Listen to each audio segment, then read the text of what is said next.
Black Star Network is here. Hold no punches. I'm real revolutionary right now. Support this man, Black Media. He makes sure that our stories are told. Thank you for being the voice of Black America, Roland. Stay black. I love y'all. All momentum we have now, we have to keep this going. The video looks phenomenal. See, this difference between Black Star Network and Black-owned media and something like CNN. You can't be Black-owned media and be scared. It's time to be smart. Bring your eyeballs home.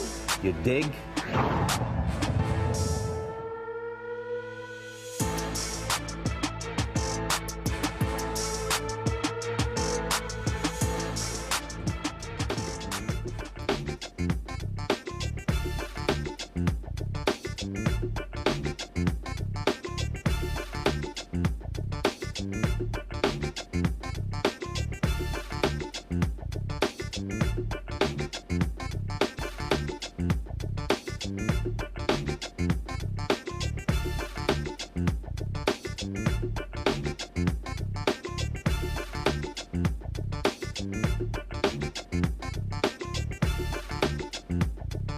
Martin!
Martin! Martin!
Martin!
Today is Friday, October 11, 2024. Coming up on Roland Martin Unfiltered, streaming live on the Black Star Network. Donald Trump insults Detroit, and the Kamala Harris-Tim Walz campaign claps back with a ferocious ad. We'll have that for you. President Barack Obama calls out black men who refuse to vote for Kamala Harris. Black men call him out. We'll talk with a number of them, including actor Wendell Pierce. Also, the Department of Justice is going after Virginia when it comes to issues dealing with voting. Also, a federal judge in Georgia denies a request to extend voter registration for those impacted by Hurricane Helene. Also, the DOJ is suing the city of South Bend, Indiana for discriminating against black and female police department employees. Plus, the parole request for the white cop who killed Botham Jean has been denied. Folks, it's a lot we're going to be talking about, including folks who want school choice to be a part of this education conversation in this presidential campaign. Lot to get to, plus we'll have a simulcast on News Nation. It's time to bring the funk. I'm Roland Martin Unfiltered on the Black Star Network. Let's go. He's got whatever the miss, he's on it. Whatever it is, he's got the scoop, the fact, the find. And when it breaks, he's right on time and it's rolling. Best believe he's knowing. Putting it down from sports to news to politics. With entertainment just for kicks, he's rolling. It's on go, roll, roll, y'all. It's Roland Martin, yeah. Rolling with Roland now. He's funk, he's fresh, he's real, the best, you know he's Roland Martin now.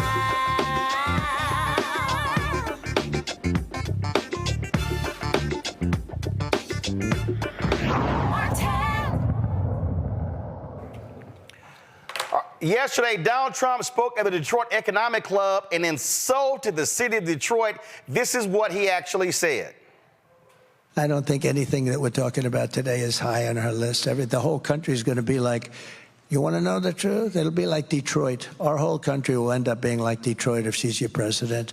You're going to have a mess on your hands. She just Pissed off a lot of folks in Detroit, and the campaign of Vice President Kamala Harris and Governor Tim Walz, they clap back.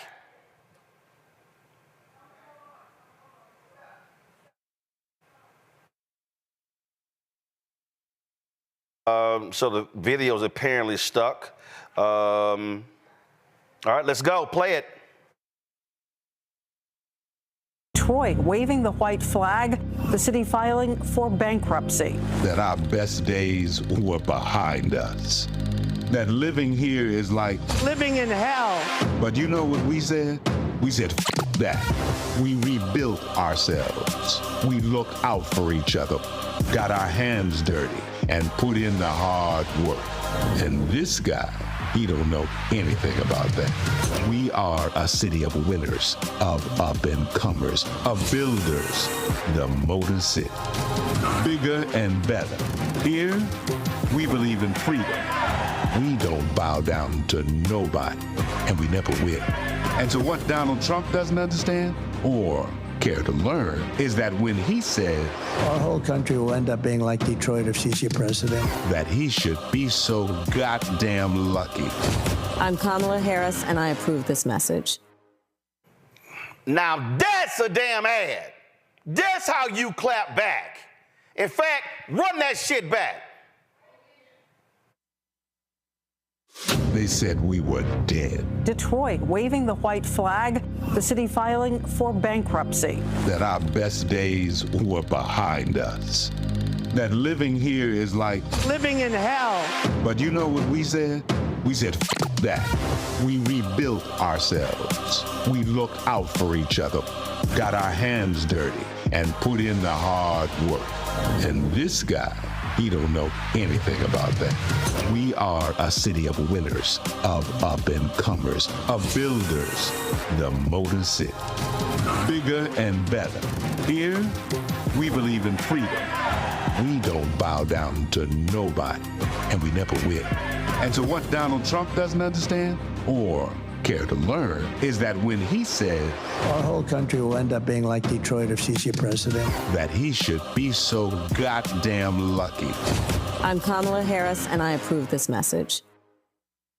Man, that's what I'm saying. Michael Imhotep hosts African History Network show out of Detroit. Matt Manning, civil rights activist, civil rights attorney out of Corpus Christi. And joining us in the studio, Mondell Robinson, principal of the Black Male Voter Project and also mayor of Enfield, North Carolina. That's what I'm saying, Michael. That's how you fire back when somebody comes to your city, insults your city, and you come right back saying, hashtag team whip that ass is ready for you, Trump and Vance. Absolutely. Come out and vote to make sure that the traitor-in-chief never becomes president again, okay? People in Detroit were furious when this happened, Roland.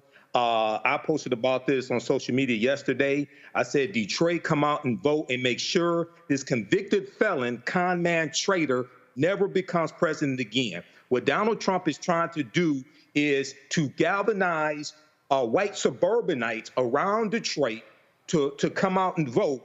And he's saying that America is going to be like Detroit in the past, okay, that was disinvested, where you had high poverty rates, things like this. Detroit is one of the greatest comeback stories in this country. Detroit is not perfect. I'll be the first one to admit it. But homicides are down. A lot of major crimes are down. Investment is up. The population has just increased by 1,800 for the first time in decades. Mayor Mike Duggan has responded back to this, and I'm not a fan of Mike Duggan. I ain't vote for him any of the 3 times that he ran, but he responded on Instagram. He put out a video refuting this nonsense from Donald Trump. Donald Trump is sick, and he's scared of losing. He's scared of going to prison.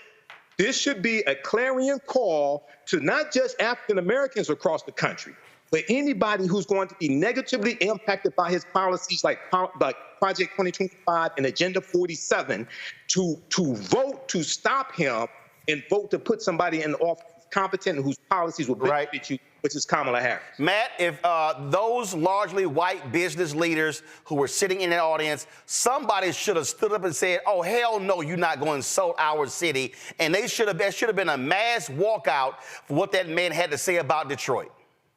Yeah, they absolutely should have. And I think Michael's right. I think that's what he's probably trying to do, is not only galvanize people in the suburbs, but play whiteness and the fears. I mean, that's what it comes down to. Facts for this administration, or rather this campaign, don't matter. Fear is what matters. That's why they're out trumpeting stories that have been debunked regarding people eating pets and all kinds of stuff in Ohio that we know is not true. That's because they're leveraging people's fears. And I think what's especially interesting about this is that this is in Michigan, which is a battleground state. So it seems like the last place you want to go is to a state you absolutely have to win the presidency and insult the people in the biggest city in the state. It makes no sense.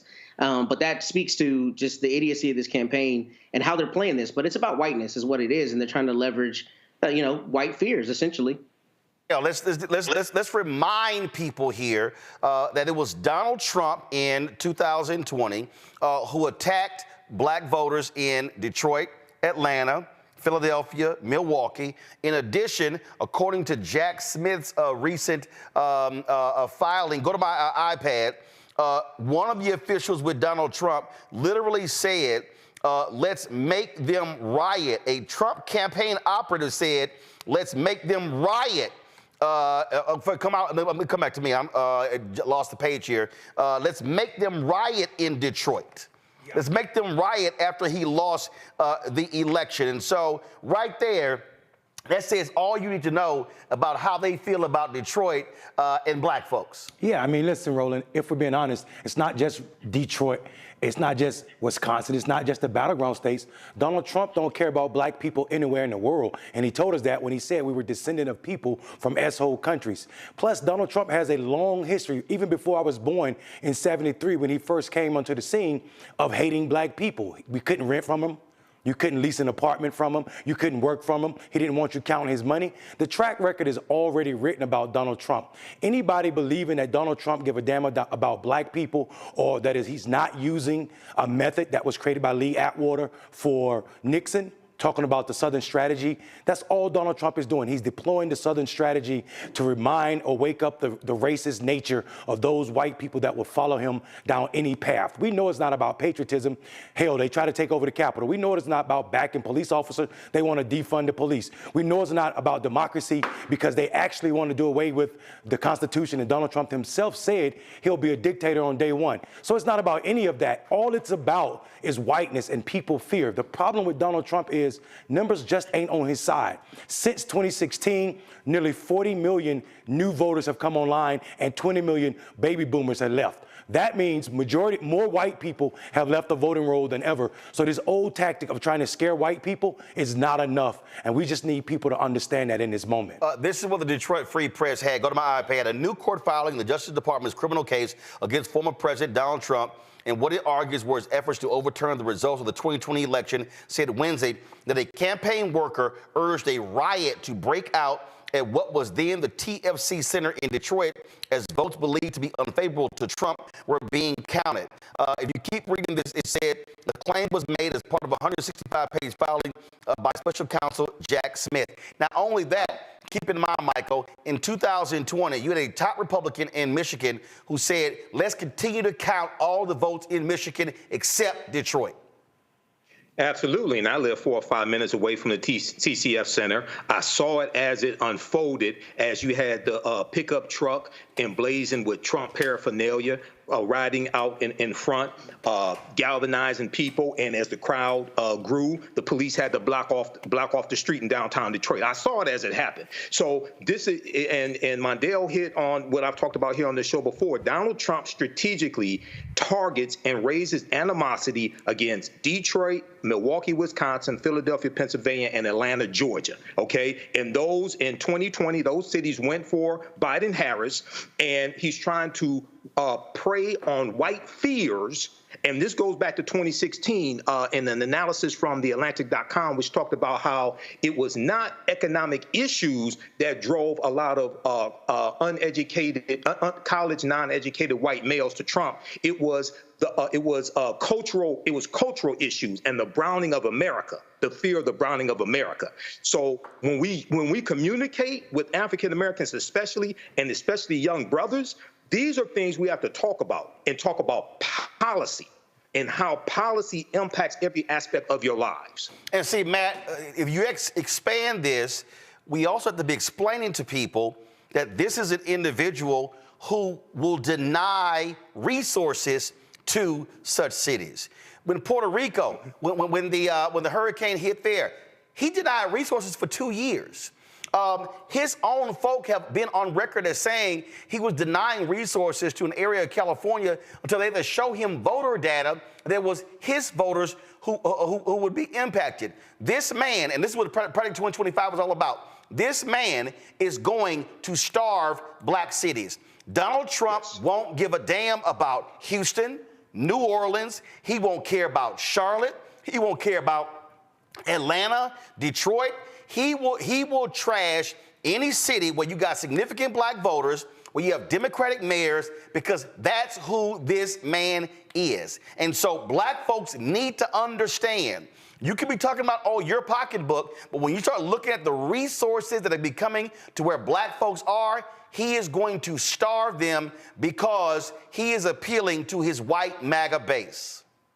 Yes, full stop. I'm so glad you said that because that's a really astute observation. But that's not only Donald Trump. Let's be honest. That's what Republicans do around the country. They starve the black part of town. They don't give it resources. And then when that part of town has issues or becomes economically advantageous, they now do what? Go in and steal the land, gentrify, and call all the people there mongrels. I mean, that's a strategy we've seen across the United States. And the problem with this, especially to your point, not only is Trump going to deny those resources, and not only is he not going to be truthful about the denial of those resources, that denial of resources is going to be exacerbated in states like Texas, where Greg Abbott, who wants to be booty buddy with Trump, is going to say, I'm not accepting Medicaid dollars. I'm not accepting federal monies for all the people who need it in the state. All that does is make those kinds of denials that much worse in states like this, where your governor is going to do everything that he can to politically be top of mind to try to succeed Mr. Trump and to try to be a part of his closer entourage. We've seen that. Greg Abbott has done that. We know that. So not only is Trump going to deny it, but it's going to be exacerbated in places where DeSantis, Abbott, and others want to be a part of his same ilk. Mondale, this is what a tweet from one of your fellow mayors, the mayor of Detroit, Mike Dugan, he put out. Detroit just hosted the largest NFL draft in history. The Tigers are back in the playoffs. The Lions are headed to the Super Bowl. Crime is down and our population is growing. Lots of cities should be like Detroit, and we did it all without Trump's help. Yeah, listen, I mean, Roland, if we're being honest, this doesn't matter to anybody on that side. Trump followers aren't following him for truth. I mean, this guy told more than 30,000 lies. That's 20-some lies per day when he was in the White House. That is not the nature of what's going on here. These people are not following Trump because he is Jesus. They're following him because he's the new Jesus. He's a white Jesus that will push white supremacy above all issues and at any cost, regardless of what Americans we're talking about, but for white people. And you have to be a white person that loves white people. And I don't care if people are upset about that thought, but that's what we're seeing here. When you see someone willing to go to this length. I will say this, though. We don't need to talk or explain to black people what's happening with Trump. We see it. Black people know it. I think the world is missing what black people are saying, especially the young brothers. Young brothers aren't saying that they discount progressive ideas. They're just saying that the tactics that we use are not beneficial to their life or how they are reached. We see this because every election cycle since Donald Trump's come on the scene, black men have shown to be more progressive. 2020, Trump got less of the black male vote than he did in 2016. 2022, we saw more black men voting progressive. In 2023, we saw something that we never thought we would see. In Ohio, black men outperformed everybody on women's right to choose. The closest demographic to us were black women, and they were 8 percentage points behind us. We even voted more for women's right to choose than we did for the legalization of marijuana. So what I think I'm hearing is people are afraid because of Donald Trump's tactic. That means they're working even on some of us, because I know to believe that black men don't understand what's happening right now with Donald Trump is to say that we're living in silos, and black men just ain't. We're at the bottom of all social markers, man. Well, bottom line is this here. What I need black folks to understand is when Donald Trump is sitting here lying, and when he rolls out certain black people and he says that, this rapper or this rapper, when you got a Kodak Black who's of Haitian descent saying, I'm still going to vote for Trump after what that man said about Haitians, that tells you right there the kind of person that you're dealing with. And so what our folks also have to understand, this ain't a moment where you sit on the fence. This is not a moment where it's like, well, you know what? And I hear this all the time. Well, both parties, they really are the same. Actually, they're not. And in a moment, we're going to play my interview with Wendell Pierce. I need people to understand, even when we're having this conversation about both parties, the issue is not party. The issue is your interest. And see, and that's where people keep getting caught up. When I hear a lot of these brothers and sisters, man, the Democratic Party ain't this, they ain't that, ain't nothing happened in 60 years. But first of all, we know that's a lie.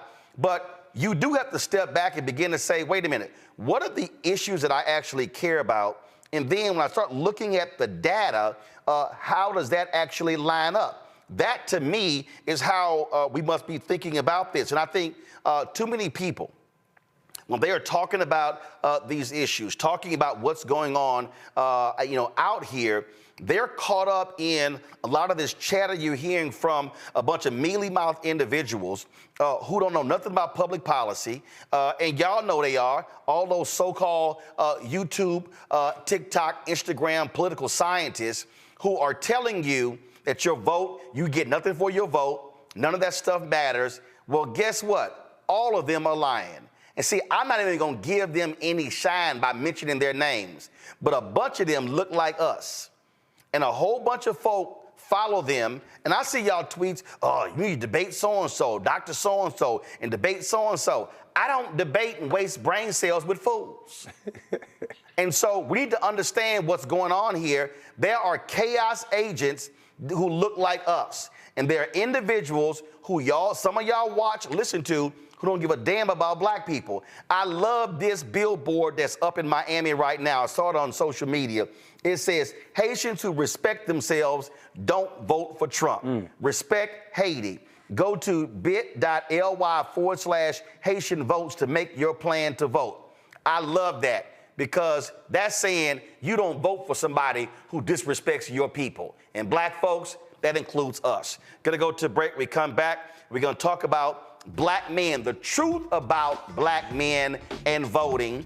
We're going to first start with actor Wendell Pierce, and they're going to have a roundtable conversation with nothing but brothers, because I don't understand when you have conversations about black men and voting, you got sisters in the conversation. You don't have brothers talking about sisters voting. So we're going to have that conversation right here on Roland Martin Unfiltered on the Black Star Network.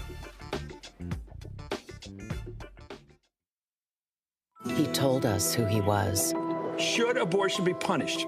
There has to be some form of punishment. Then he showed us. For 54 years, they were trying to get Roe v. Wade terminated, and I did it, and I'm proud to have done it. Now Donald Trump wants to go further with plans to restrict birth control, ban abortion nationwide, even monitor women's pregnancies. We know who Donald Trump is. He'll take control. We'll pay the price. I'm Kamala Harris, and I approve this message. In 2016, Donald Trump said he would choose only the best people to work in his White House. Now those people have a warning for America. Trump is not fit to be president again. Here's his vice president. Anyone who puts themselves over the Constitution should never be president of the United States. It should come as no surprise that I will not be endorsing Donald Trump this year. His defense secretary. Do you think Trump can be trusted with the nation's secrets ever again? No. I mean, it's just irresponsible action that places our service members at risk, places our nation's security at risk. His national security advisor. Donald Trump will cause a lot of damage. The only thing he cares about is Donald Trump. And the nation's highest-ranking military officer. We don't take an oath to a king or a queen or to a tyrant or a dictator. And we don't take an oath to a wannabe dictator. Take it from the people who knew him best. Donald Trump is a danger to our troops and our democracy. We can't let him lead our country again. I'm Kamala Harris, and I approve this message. I get it. The cost of rent, groceries, and utilities is too high. So here's what we're going to do about it. We will lower housing costs by building more homes and crack down on landlords who are charging too much. We will lower your food and grocery bills by going after price gougers who are keeping the cost of everyday goods too high. I'm Kamala Harris, and I approve this message because you work hard for your paycheck. You should get to keep more of it. As president, I'll make that my top priority. Hey, what's up? It's Tammy Roman. Hey, it's John Murray, the executive producer of the new Sherry Shepherd Talk Show. It's me, Sherry Shepherd, and you know what you're watching, Roland Martin Unfiltered.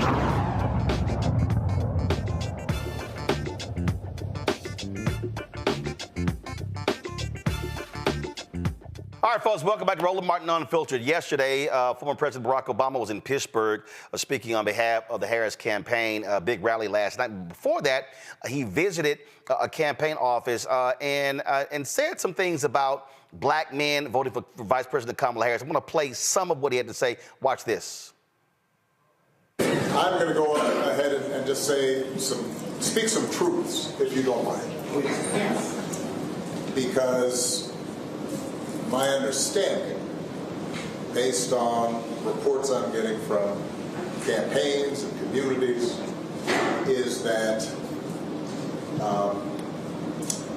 we have not yet seen the same kinds of energy and turnout in all quarters of our neighborhoods and communities as we saw when I was running. Now,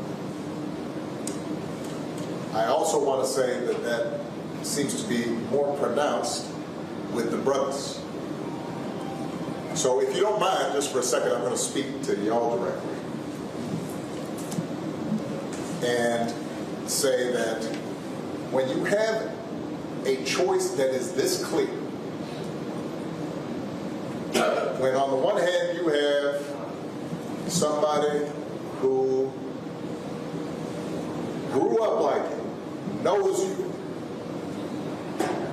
went to college with you, understands the struggles and pain and joy that comes from those experiences,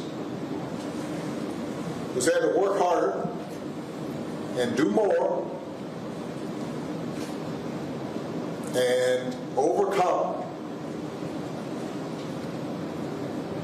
and achieves the second highest office in the land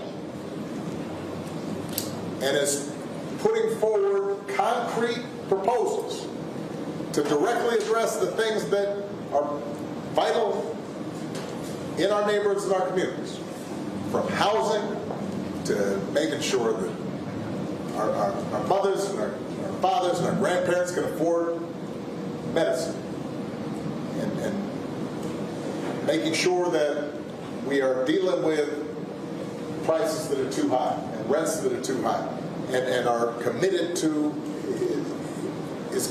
making sure that we maintain the Affordable Care Act. So everybody's got to help it. All right, so, boy, that caused a big reaction.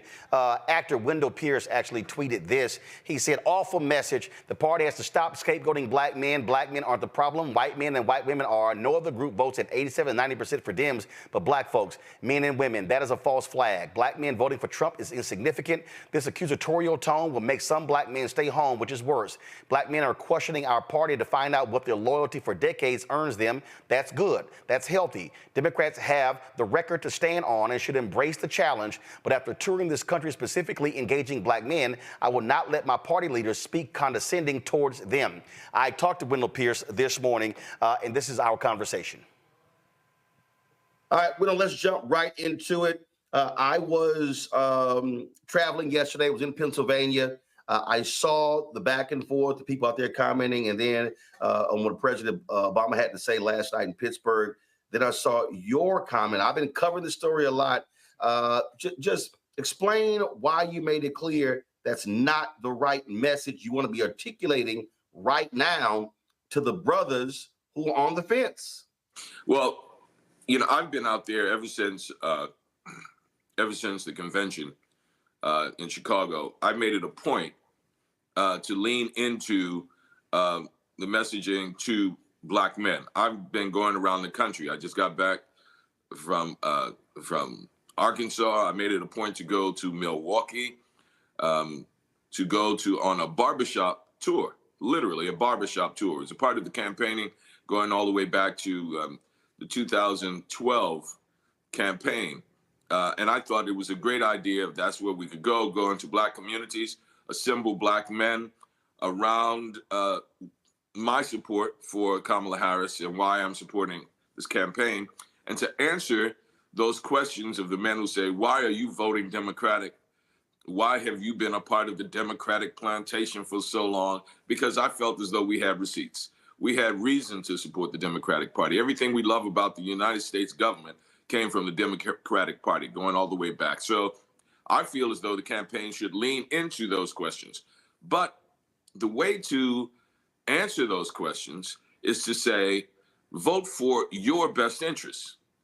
Don't even consider the candidates first. First, consider what you want out of your out of the candidacies and the campaigns, and that is the best way to approach black men, right? Especially, and what I found going around the country and on this barbershop tour was, man, I appreciate the fact that you came here first, and then I just wanted someone to hear my grievance and hear what I want.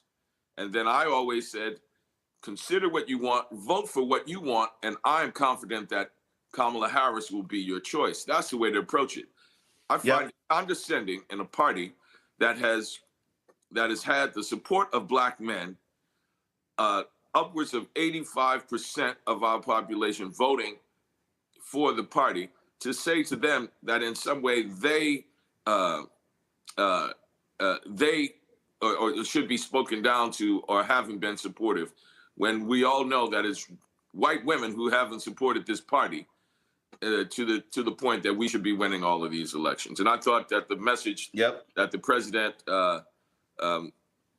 spoke about last night is a distraction, and is condescending to black men, especially when we have supported the Democratic message and the Democratic Party in huge amounts, an inordinate amount of support. And that's the last group that you should be condescending to. Well, you said something that is key when you said you got a messaging problem. You're not explaining what you've done. So here's the deal. I've been showing this chart for several days. My man Chris Toller at Black Voter Project sent it to me. And here's what the chart shows. The chart shows, and President Obama might want to look at this chart, that first of all, it shows black men's voting patterns from 1972 up to present day. And if you go back, 72, it was 23% for Republicans. It was 19% for Republicans, 76. Then it goes to 14, 12, 15, 13, 15, 12, 13. But then it gets 2008. 5% voted for Republicans. But here's the key. 2012, it goes back up to 11. There was a 9-point gap between black men and black women with Obama rounding 2012. Black men were saying in 2012 that they were not satisfied with the job that Obama was doing. That was 2012. And I remember vividly talking to Democratic officials saying, y'all had better craft a messaging strategy that micro-targets black men. This is going to be a problem. Then we go to 16. And I remember then the number went up. In 16, it was 13. And I remember telling Tom Perez, Tom, y'all got to have something specific. Jamie Harrison came in, said the same thing to Jamie. And so what they don't understand is this is not just young black men. Black people, you now have to micro-target them. You have to speak to them. You got to spend more resources communicating with them in off years because we no longer self-identify as Democrats the way we used to. And here's the thing, Roland. We have the goods, right? It's about messaging. The reason I went to barbershops, I was screening a film. I'm a part of the Academy, and there was a film nominated for an Oscar last year called The Barber of Little Rock, about this young man, Arlo Washington. Oh yeah, I saw it. Yep, I saw it. It's a brilliant film that actually explains to you what the community development legislation from the Democratic Party has been about since the 1990s, came about in the Clinton administration, where banks get billions of dollars from the federal government every year, free money that they get every year if they put it out into the underserved communities, development of economic development and community development financial institutions. It's what I used to rebuild my neighborhood of Pontchartrain Park in New Orleans post-Katrina. I did not even know about it until that crisis came about, when I discovered that and realized that banks then get money from the federal government the next year if they score high points of putting the money out. It has been one of the most successful programs to rebuild our communities, to have community development happen in our communities. And cities are using them because we now have come to understand it as being community development block grants, right? Cities use them all the time. But Arlo Washington used it to create a bank in his community, underserved, hadn't been there for years. I used it to rebuild Pontchartrain Park. It is a part of what people are asking for. When I go on the tour in the barbershops and I explain to them what I did, what Arlo did, show the film, they're like amazed. I never heard about this. Community banking, banks have retail, commercial, and then community banking now. They get more money from the federal government so they can put their interest on top of it if it rolls out into the community. So they are incentivized to make sure that economic development happens in our communities. And to take advantage of that is what Black men are looking for. They're looking for that economic engine. They're looking for that economic opportunity. What happens at the end of most of my meetings or these barbershop talks are saying, how can I create a community financial institution? How can I create a community development corporation like you did in Pontchartrain Park? They're looking for someone to come and bring the information to them. We have the information. We have the programs. We have all of that. Even President Obama has My Brother's Keeper, which is a program that I support and I love and I think it's important. But if you don't get the message to them, you lose them. And if you condescend, the mainstream media jumps on it like, you know, chum for a shark. That's all you're hearing about today. President Obama gave a great speech yesterday, but all you're hearing about is, oh, you see how he chastised those Black men? You see how he put them in place? I had to tell the Lincoln Project. I did a thing for them last. Yeah, I know. I read the video. I read it on the show. Right. There was a line in there that I had to check them. I said, hey, here's the deal. They said, hey, man, you know, you haven't been around Black men. You know, Black women have been the ones holding down the community, you know? And I said, no, that's a racist trope. We're going to take that out. And you shouldn't believe that. And people, it reinforces that racist trope that Black men are abandoning their community, right? That they don't want to be there, that they're going to abandon their sister, right? When we all know from day one, when she came into this race, Black men have been supportive of her. The ones who are not supportive are the ones who are on the fence, are the ones who are saying, come and talk to me. Come and bring me the message and show me the goods. We have the goods, we have the receipts, we have the campaign, but most of those brothers don't know about it. And like you said, Roland, it's a messaging problem. So I was a lot that you said there that you nailed it. I go back to the Doug Jones special election in Alabama. And I remember when it was over, all the stories were Doug Jones won because of Black women, because 96% of Black women voted for Doug Jones. But guess what? 92% of Black men voted for Doug Jones. Right. So I was like, you can't leave that out of the story. But when I look at data, and I was supplied this data by my man, Cornell Belcher. When you look at where Black men and Black women are, stopping Project 2025, 20% men, 23% women. Okay. When you talk about protecting our democracy, 22% men, this is Black folks, 22% men, 19% Black women. And then preserving rights and freedoms, 21% men, 17% women. And there are a multitude of issues here. So if you are Democrats, Isaac Hayes talks about this here. He says he's able to do crowdfunding and raise the amount of money he has for fan base because the law was changed under President Obama. If you're Vice President Kamala Harris and you're out talking about Black men, you say, I care about your entire being, your mental health, your physical health, your economic health. So the Affordable Care Act made a huge difference in Black health. Right. When you talk about the resources for mental health. When you talk about, look, Democrats, this administration gets criticized because they did not pass the George Floyd Justice Act. Who wrote that? Senator Harris did. But it got through the Democratic House. It stopped in the Senate. But also what they did is, this has been the most aggressive civil rights division. Just the other day, I got a press release where they put a cop in prison for beating a Black man. But what you're saying is, and I've been saying the same thing, is you have to tell your story. You can't assume people know about all of these things. And also what has been so effective in my encounters is when you say, what do you want? Don't even think about the candidates right now. What that's do you want for your family? I start. Then look at the choice. Look at the choice. There you go. I'm confident you pick our side.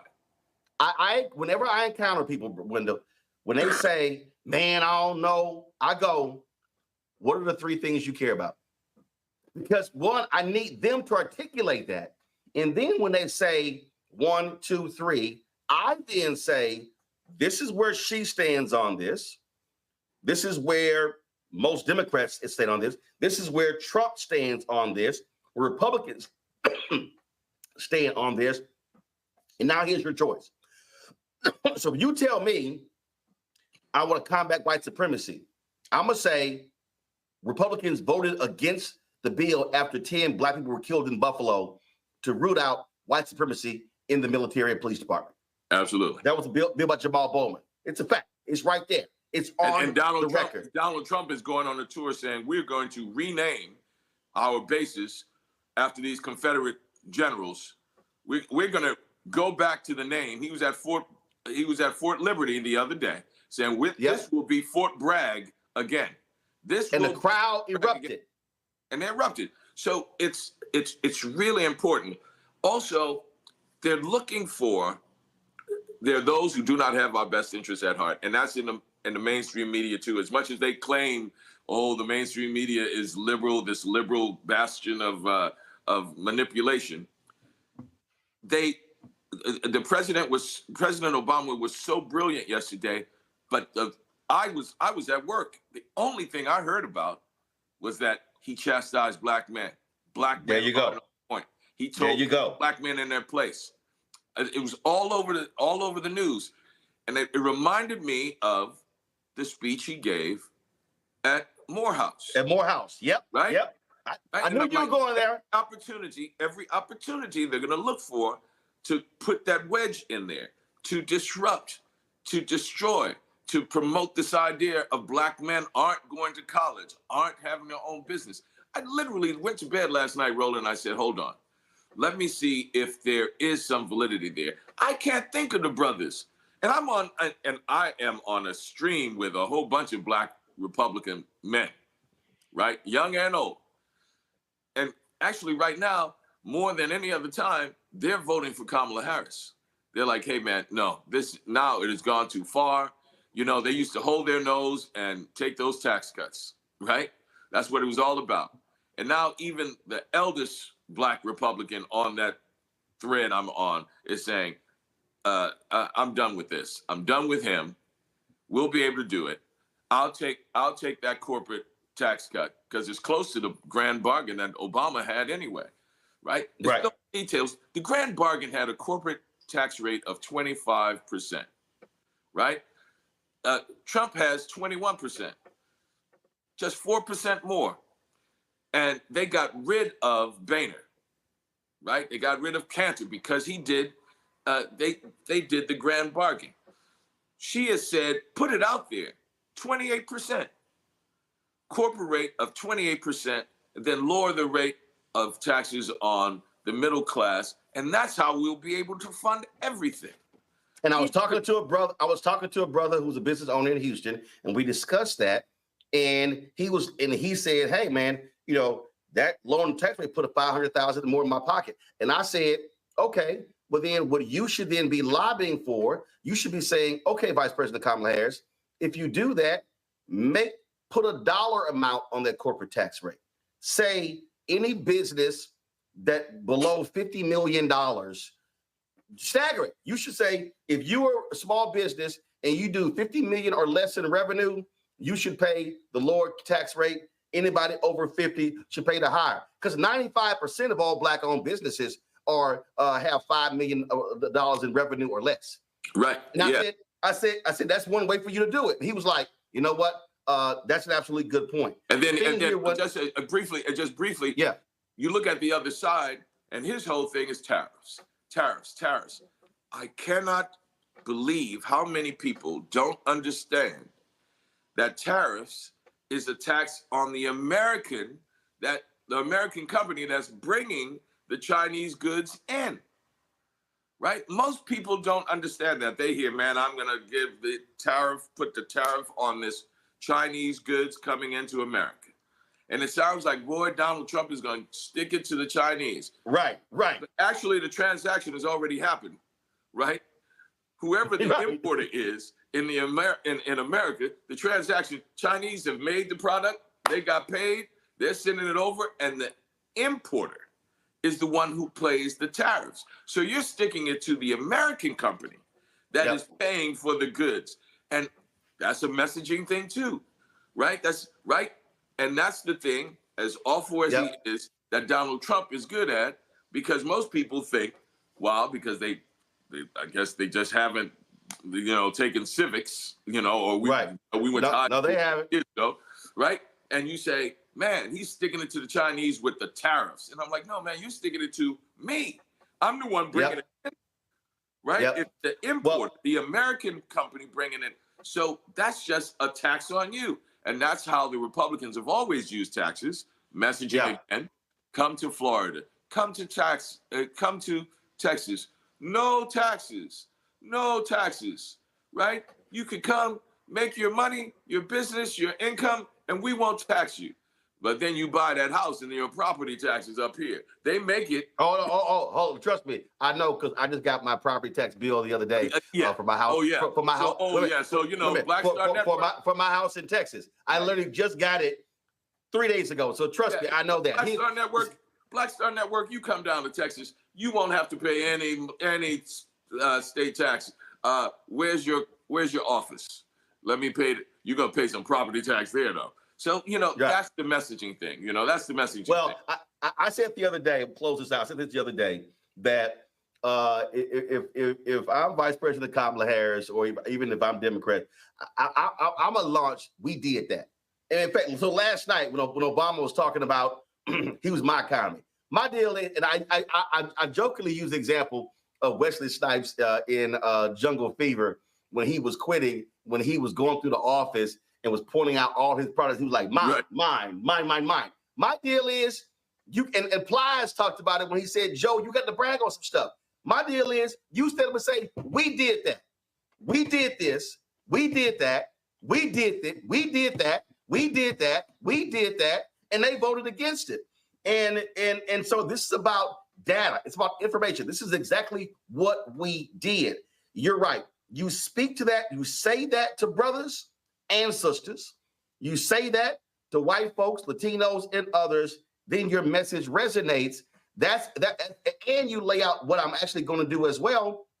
And so if I'm Vice President Kamala Harris, people don't realize this, Wendell, when the First Step Act passed the democratically controlled House, it went to the Senate. It was Senator Harris, Senator Cory Booker, Senator Dick Durbin, Republican Chuck Grassley said, this bill ain't good enough. And they made changes to it. Again, so when Trump is taking credit, he's taking credit for stuff where they say, we did that. And so I would love for her to say, oh, there will be a Second Step Act. There's a first step, there's a second step. But again, you have to meet people where they are and tell them what you have done. And if they go, dang, I didn't know that, well, here's how you can get more information. It's exactly what you've been talking about. But if you do not talk to Black men, if you're not targeting them, if you're not messaging to them, then you're going to have all this craziness out here about, oh, my goodness, how they're just running away. So I just think it's totally overblown. And guess what? Out of all of the groups, more white men and more Latino men are supporting Trump than Black men, and those are facts. Absolutely, and the fact is that we've lost these elections, right? We've lost these elections.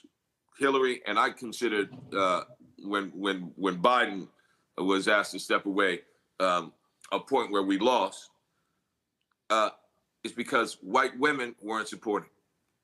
Right? Oh. When you look at all the political science, we are still fighting for the white female vote. Educated, suburban white women are the women who did not put Hillary Clinton in the Oval Office. And I just saw the Pew study. I just saw yesterday, white women still, it's at 50-45 Trump over Harris. Yes. right? That's the data. That's the political science. And here's the thing. But, you know, when something like this happens, it's an opportunity. The same day, Trump says to the people in Detroit in their face, God forbid you elect her, this country will look like Detroit. Just insulting them, calling them a shithole city, right? So I'm glad to hear that the campaign is going to Detroit to have a town hall. And I hope they also take that opportunity to say, all right, let me say something to you, black man. We're going to speak to you in a proper way. First of all, thank you for all the support you've given us for decades. And then we're going to show you what we've done. We did that. I'm going to start that with you, Roland. We did that. That's what we're going to call it. That's it. That's it. Well, you're right. Again, you don't talk down to them. You talk to them. You talk with them. And then, as you said, you listen to them. And then you say, this is what I'm going to do when I actually get in. And this is what I have done. Right. Absolutely. Wendell, man, I know you're working. You're out there working. You're working. Plus, you're also working out there with this election. I certainly appreciate, man, you out there. We are in the middle, and I just want to say we are in the middle of the election right now. The election is happening now. November 5th is the end of it. We are 20 states are right now voting. Go and vote now. Vote early. The returns in Pennsylvania have been wonderful when it comes to early voting. You know, hundreds of thousands of Democrats have already voted early, and only tens of thousands of Republicans have voted. And that's a sign. That's a real good sign. So I'm from Louisiana. I'm letting everybody know next Friday, October 18th, we start voting. The election starts October 18th. So let's get out there and vote, black folks. Get registered and then vote. And that's why I decided to wear today. My black job is voting. Absolutely. Wendell, I appreciate it, my brother. Thanks a lot. I appreciate you. Thank you, Roland. All right, folks, quick break. Come back. I'm going to be live on News Nation and Roland Martin Unfiltered. Then we're having our Black Male Conversation right here on the Black Star Network. Bob and I both voted for Donald Trump. I voted for him twice. I won't vote for him again. January 6th was a wake-up call for me. Donald Trump divides people. We've already seen what he has to bring. He didn't do anything to help us. Kamala Harris, she cares about the American people. I think she's got the wherewithal to make a difference. I've never voted for a Democrat. Yes, we're both lifelong Republicans. The choice is very simple. I'm voting for Kamala. I am voting for Kamala Harris.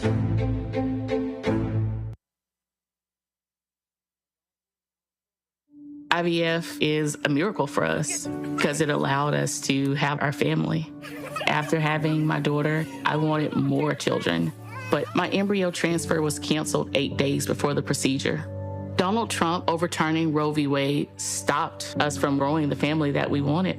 I don't want politicians telling me how or when I can have a baby.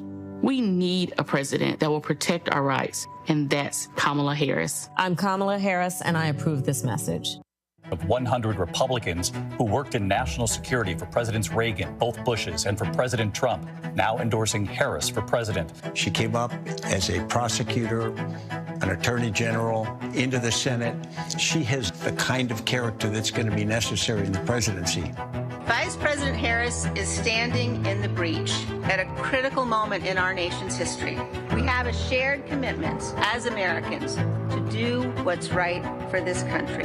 This year, I am proudly casting my vote for Vice President Kamala Harris. Former generals, secretaries of defense, secretaries of the Army, Navy, and Air Force, CIA directors, and National Security Council leaders under Democratic and Republican presidents, Republican members of Congress, and even former Trump administration officials agree there's only one candidate fit to lead our nation, and that's Kamala Harris. I'm Kamala Harris, and I approve this message.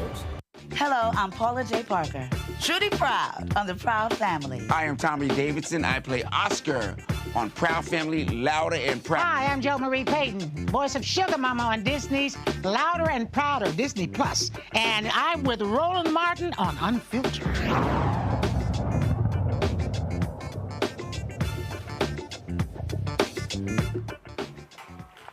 All right, folks, welcome back to Roland Martin Unfiltered. So here's what's happening. I'm going to be live on News Nation in about 5 minutes here on the show. We still have Michael Imhotep, Matt Manning. We also have Mondale Robinson joining us as Khalil Thompson, Executive Director of Win with Black Men. Glad to have everybody here. So the conversation I'm going to be having there is also dealing with black men. One of the things, Khalil, I'm going to start with you that just cracking me up. Like all of these folks out here keep talking about, oh my God, this record number he's getting. Chris Toller of the Black Voter Project has been breaking it down. It doesn't exist. No. And so what you have here, this reminds me of what happened when Stacey Abrams was running for governor. And all of these people, they don't know what the hell they're talking about. And then they also are looking at polling that vastly underreports African Americans. And they're making these assumptions that, oh yeah, he's going to get 25, 26% of the black vote. In every black poll we've analyzed, it doesn't exist. Exactly. The two biggest voting blocks for the Progressive and Democratic Party, number one, black women. Right behind them, it's single digits in percentage in between, black men. So what are we talking about? Why are we not talking about other demographic groups or socioeconomic groups that are not showing up for the Democratic Party or progressives at a larger degree? I think it's a red herring, it's a false flag, it's an incorrect narrative to keep pushing out that there's a division between black men and black women, especially as they're voting. It just does not exist.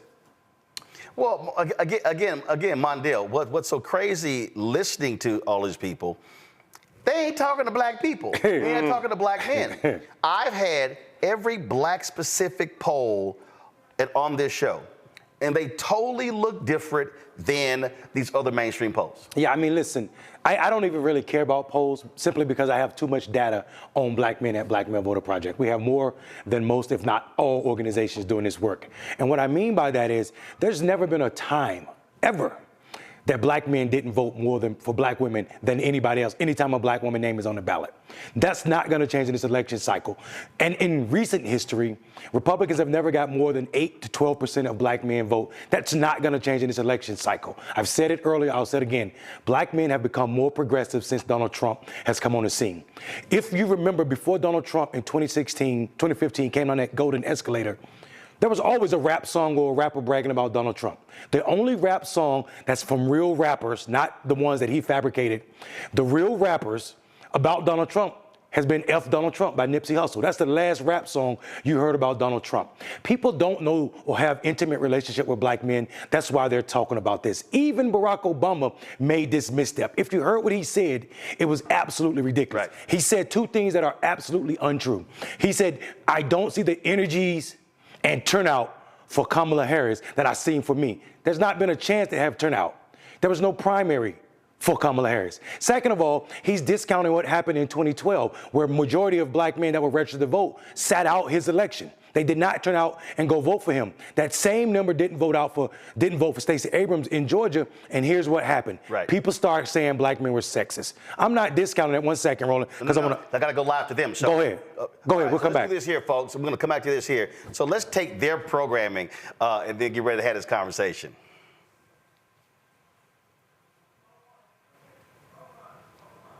That Barack Obama is now treating working class men the exact same way he's treating or has treated white working class men. It's not a race thing. Politics in America have become realigned, not along racial lines, black, white, Latino. Hey, I lost but along IFB. Class lines and education lines. And that's something that is terrifying for the Democratic. Hey, Roland, can you hear program okay? Basically, yeah, I can hear program. I had IFB in my ear, but I got it in my speaker, in my control, in my studio, so I'm just going to turn. She is black. I'm just going to hang up on the IFB, okay? For disaster. Democrats either don't know, don't care, or realize, and this may be the most important point, that they don't have a choice right now. Because Kamala Harris is in trouble. Big trouble. The polling shows that, the internal polling shows that, our reporting shows that. And Obama right now is their only chance. Roland Martin joins us now, host of Roland Martin Unfiltered on the simulcast. Roland, welcome to the show. Glad to be here. Thank you very much. I'm glad to be here. What do you make of this attack by Team Obama of lecturing black men, insane? It's unacceptable if you do not support Kamala Harris? First of all, Leland, everything you just laid out in the last 5.5 minutes is absolutely wrong. I mean, it's right there in the data, okay? So it's just totally wrong, okay? I'm literally sitting on my set with the head of the Black Male Voter Project and the executive director of Win with Black Men, folks who know the data better than anybody else. So first and foremost, okay, in 2008, President Barack Obama got 95% of the black male vote, and then the GOP got 5%. 2012, it goes up to 11 points. When you study the data from 1972 to present day, 72, 76, it was 23% of the black male vote. It was 19% in 1976, and then it dropped anywhere from 9 to 13. The reality is this here. And that is, when you look at black men, they are the second largest voting bloc in the Democratic Party behind black women. That's an absolute fact. What you also see is that black men are the most progressive group of men in this country. When they had the ballot initiative in Ohio, black men voted at a higher rate to protect reproductive rights than even black women, than white men. And so you need to understand that if you actually talk to black men, what you're seeing is that the black voter has changed. The further you get away from the civil rights movement, African Americans less self-identify as Democrats because as they, of course, as you're getting younger. So when you saw Biden's poll numbers, it was weak poll numbers because he was in the low 50s among African Americans. I've had on this show literally the polls that have actually. I'm still trying. I hear you, and I appreciate all the statistics. I'm still trying to figure out where I'm wrong. Well, first, then why is Barack Obama coming out insane? And we'll play Barack Obama's clip here where he was talking. We have not seen the same kind of energy in turnout in all quarters of our neighborhoods. Take a listen. Because, okay. Hold on, just take. We have not yet seen the same kinds of energy and turnout in all quarters of our neighborhoods and communities as we saw when I was running. That seems to be more pronounced with the brothers. Okay, New York Times Siena College poll. Trump 53, Harris 42, male voters to Trump. Black male voters, New York Times Siena College poll. Harris 79, Trump 15. And here's the deal.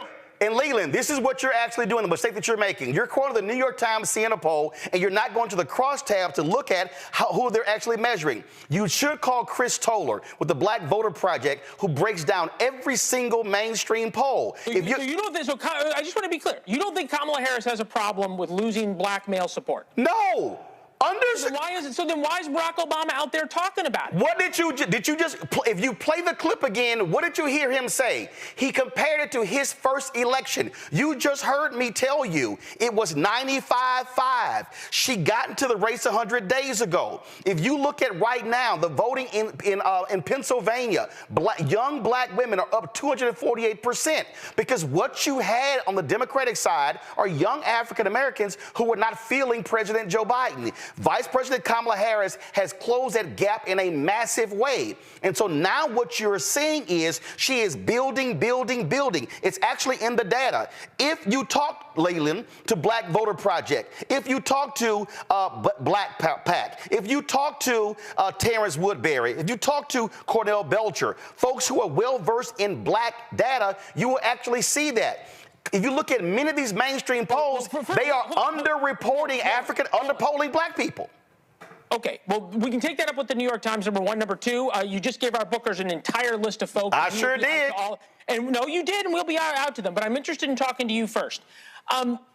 Do you think, or do you see a desire by the Democratic Party and by Kamala Harris's campaign and by extension Barack Obama to understand why, and you are right, that black male voters were moving away from Joe Biden? And yes, Kamala Harris has gotten some back. She's not gotten all of them back. Is it time, and you told me I was wrong, so I'm going to just ask you the question again, but is it time to start looking at the electorate not as black, white, and Latino, but based on education. No, because here's the deal, Leland. If you understand politics, politics is totally about identity politics. What is a soccer mom? It's a white suburban woman. What is a NASCAR dad? It's a white suburban man. Politics is totally about looking at race, looking at class, looking at income. You parse the data. In fact, I talked to a black Republican yesterday who said how Republicans are trying to target African-American men who were formerly incarcerated because of the First Step Act. So if Republicans are talking African Americans and they're talking black men and black women, don't you think Democrats are as well? That's the nature of politics. What you're seeing is, and trust me, you're going to see a rollout over the next several days of an intensive focus from Vice President Kamala Harris on many of these issues. And so listen, I'm going to be in North Carolina sitting down with her, interviewing her on Sunday. And so you have to understand what's going on here. And I'm telling you, as somebody who has a show that targets African Americans, 65% of my more than 1.5 million folks who are subscribed to my YouTube channel, they're black men.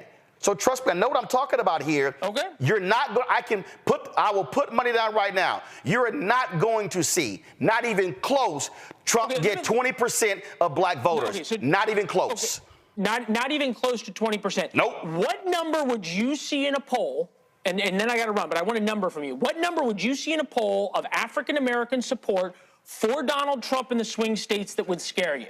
First of all, there's no number that scares me because not one poll have I seen it that poll black folks in significant numbers that exceeds 14%. Not one. Okay. And I've had 10 of them on my show. All right, there you go. We're out to all your friends, and obviously that interview on Sunday with Kamala Harris is going to be a must-see. We're looking forward to seeing that. We'll have you back to talk about it next week, all right? Appreciate it. Thanks a lot. Thank you. We appreciate you being with us. All of the above notwithstanding. All right, folks. Let's get back to our show. And Matt, right there, what you saw again when mainstream media is fixated on a New York Times CNN poll. I'm going to say this again for everybody who's watching, but everybody who's actually watching. When Black PAC dropped both of their polls, only one mainstream show invited Adrian Shropshire on. When Higher Heights dropped their poll, only one mainstream show, and it was Joanne Reed's show. We had a reproductive rights organization drop their poll. Nobody invited them. The Leadership Conference on Civil Rights just dropped their poll. How many mainstream folks call them? 0. I can keep going. The fact of the matter is, Matt, when black people poll black people, and the entire poll is black people, Black Future Labs released a survey, and if I'm correct, they surveyed 211,000 black people. And MSNBC, CNN, Fox News, ABC, NBC, CBS, News Nation, all of these folks, One America News, Newsmax, not one of them invited them on. And so that's the real issue. These mainstream media folks, white mainstream media, they do not understand black people, and they're trying to get mainstream white media organizations to feed them polling data that underpolls black people. Well, let me first say, brother, you ice cold to be on your own show, go on another show, and come right back to your show and take no breaks, man. You cold, and I got to give you some love for that. It was impressive what you did. But I think you're right, and I think on top of that, not only do they not reach out to these groups, they don't give those groups the credence of having the statistical ability to give them results that are bona fide. And that's really the issue. I mean, if you look at Leland's response, you delineated 4 or 5 names immediately. And what was his response? Oh, you've given us names we need to look into. Well, if you have anybody on your staff that's doing basic work, they should be able to find that there are groups that are polling and have this data in a bona fide way and have it in a way that it can be trusted. Because as Mondale said earlier, I thought he said it brilliantly. He said, I don't trust the polls because I have the actual data. I know, what people are really saying because we truly have the data, but that data is not being reported because some of it is perfunctory, right? Some of it is they just want to make the point, like you said, this is about race, and they want to reference whomever they think gets the credibility in the public square as to their polls. But we know there are far more polls than Quinnipiac and all these others where they're actually getting the data that gives it a better light. It casts it in a true light. So I think this is a matter of media elitism, number one, and I think this is a matter, number two, of them not doing the investigation to find who really has that data and whether that data that they're reporting from the New York Times or elsewhere is really the true, credible, bona fide data. You know, I can't, in fact, I'm going to pull this up right here, Michael. This was on, let's see here. This was on, so October 2nd, go to my iPad. October 2nd, latest results from Wave 2 of the Black Voter Project survey offering insight into what's changed since Harris took over. This was an analysis of 2,400 black people. 2,400. Look at this right here. First of all, the second wave fielded July 27th through August 19th, included 1,621 respondents, 1,146 of which were recontacted after participating in Wave 1. The second wave also included an oversample of 475 respondents from 7 swing states: Arizona, Georgia, Michigan, Nevada, North Carolina, Pennsylvania, Wisconsin. Why is this important? These are all black. Right. And so if you want to have a conversation, News Nation, MSNBC, CNN, Fox News, ABC, NBC, CBS, OWN, Newsmax, and all y'all, about what black people think, how about you talk to the folks who only surveyed black people? Whereas the other polls, they got 150, 200, maybe 322 black people. Come on, man. Hold on, Michael, I'm coming back. Well, Roland, when he was teeing up that segment before he brought you on, I knew which direction he was coming from. I've been in media 14 years. I could tell he hadn't talked to any African-American posters, number one. Number two, what a lot of these mainstream media outlets are doing, and when you cite Siena Times, they're usually an outlier. So if that's who you're citing, I already know which direction you're going in. But what you have is a lot of mainstream media who are trying to drive ratings and capitalize on this story. And they're not bringing on African-American posters. You blew them away. If they knew, I think if they knew how much you knew before they brought you on, they wouldn't have brought you on because you totally blew up their whole spot. Okay. So what happens is a lot of these mainstream media outlets don't want to listen to African Americans when it comes to talking about our own community. What's happening here, I disagree with President Obama's approach. I kind of understand what he was trying to do. The main thing that really needs to happen is we have to talk policy and talk issues to African-American men and listen to them so we can explain to them how these policies impact their lives and tell them to compare these policies to Donald Trump, okay? Because it's binary. People, they should definitely look at Donald Trump's policies or his lack of policies and lack of specificity for his policies. So excellent interview, Roland. I just think here, Mondale, again, that what we're dealing with, we're literally dealing with lack of cultural competence. Yes. Bro, listen, not just in that interview I just watched, and I don't know how you do that and not lose your stuff, because ain't no way in hell I could have sat through that. Leland is out of his mind with all of this he's talking about. But what I want to do is I want to go back to that Obama interview, and this is what happened. He gave them a football in a time where we don't need to give them any precisely at all. What he did was he gave an opening, an alley-oop. So now all these people are talking about exactly. it, and as opposed to what the data shows. Right. No, right. And let's be real clear. Obama should be challenging white men. Yes. Obama should be challenging white women. He should be challenging Latino men. Right. But because the reality is this here. When you look at a lot of these polls, even the NAACP survey that came out, those were brothers who hadn't voted in 2 or 3 elections. Exactly. So there's a difference between a likely voter, who they're talking registered voter, and a non-voter. Right. So let me break that down. That's an important fact, and that's what I was going to say about that poll. Here's why black voters, the Black Voter Project is so important as well. Yes, it's all black, but guess what? It's 2,400 people. Most of these national polls for 300 million voters is about that same size. Black people are 20% of the population, so they are absolutely catching what black people are feeling in that Black Voter Project poll. But what I want to say, though, also is there are 9.6 million black men that are registered to vote in this country. 9.6 million, right? Of that 9.6 million, 52% have not voted in the last 4 federal elections, or only 1, with the majority of them being non-voters. Non-voters. That is not a critique of black men, it's a critique of these tactics that we see that the brother is deploying, Barack Obama, in his point. What I meant by him giving him a football was he actually have people online right now, black women saying things to black men that are pushing back on the way he was talking at brothers. You have sisters saying, go call your mom and get a hug. Y'all are wet. Hit dogs will holler. It's not hit dogs will holler. We just said black men are the biggest supporter of this candidacy. Right. Out of everybody in this nation, and now you're tearing them down. If you look at how you form new habits based on the studies from MIT, the habit loop, you can't be using negative actions. You can't be, that's black vernacular for you. You can't be using negative actions thinking you're gonna motivate people who don't normally participate to bring out new behaviors. I am so ticked off that Barack made this kind of a stumble when he's the type of president that he was, and also black person he is. He did this with the beer garden, with Skip Gates. He did this at Morehouse. You and I met, Khalil, in 2007 on the Obama campaign in North Carolina.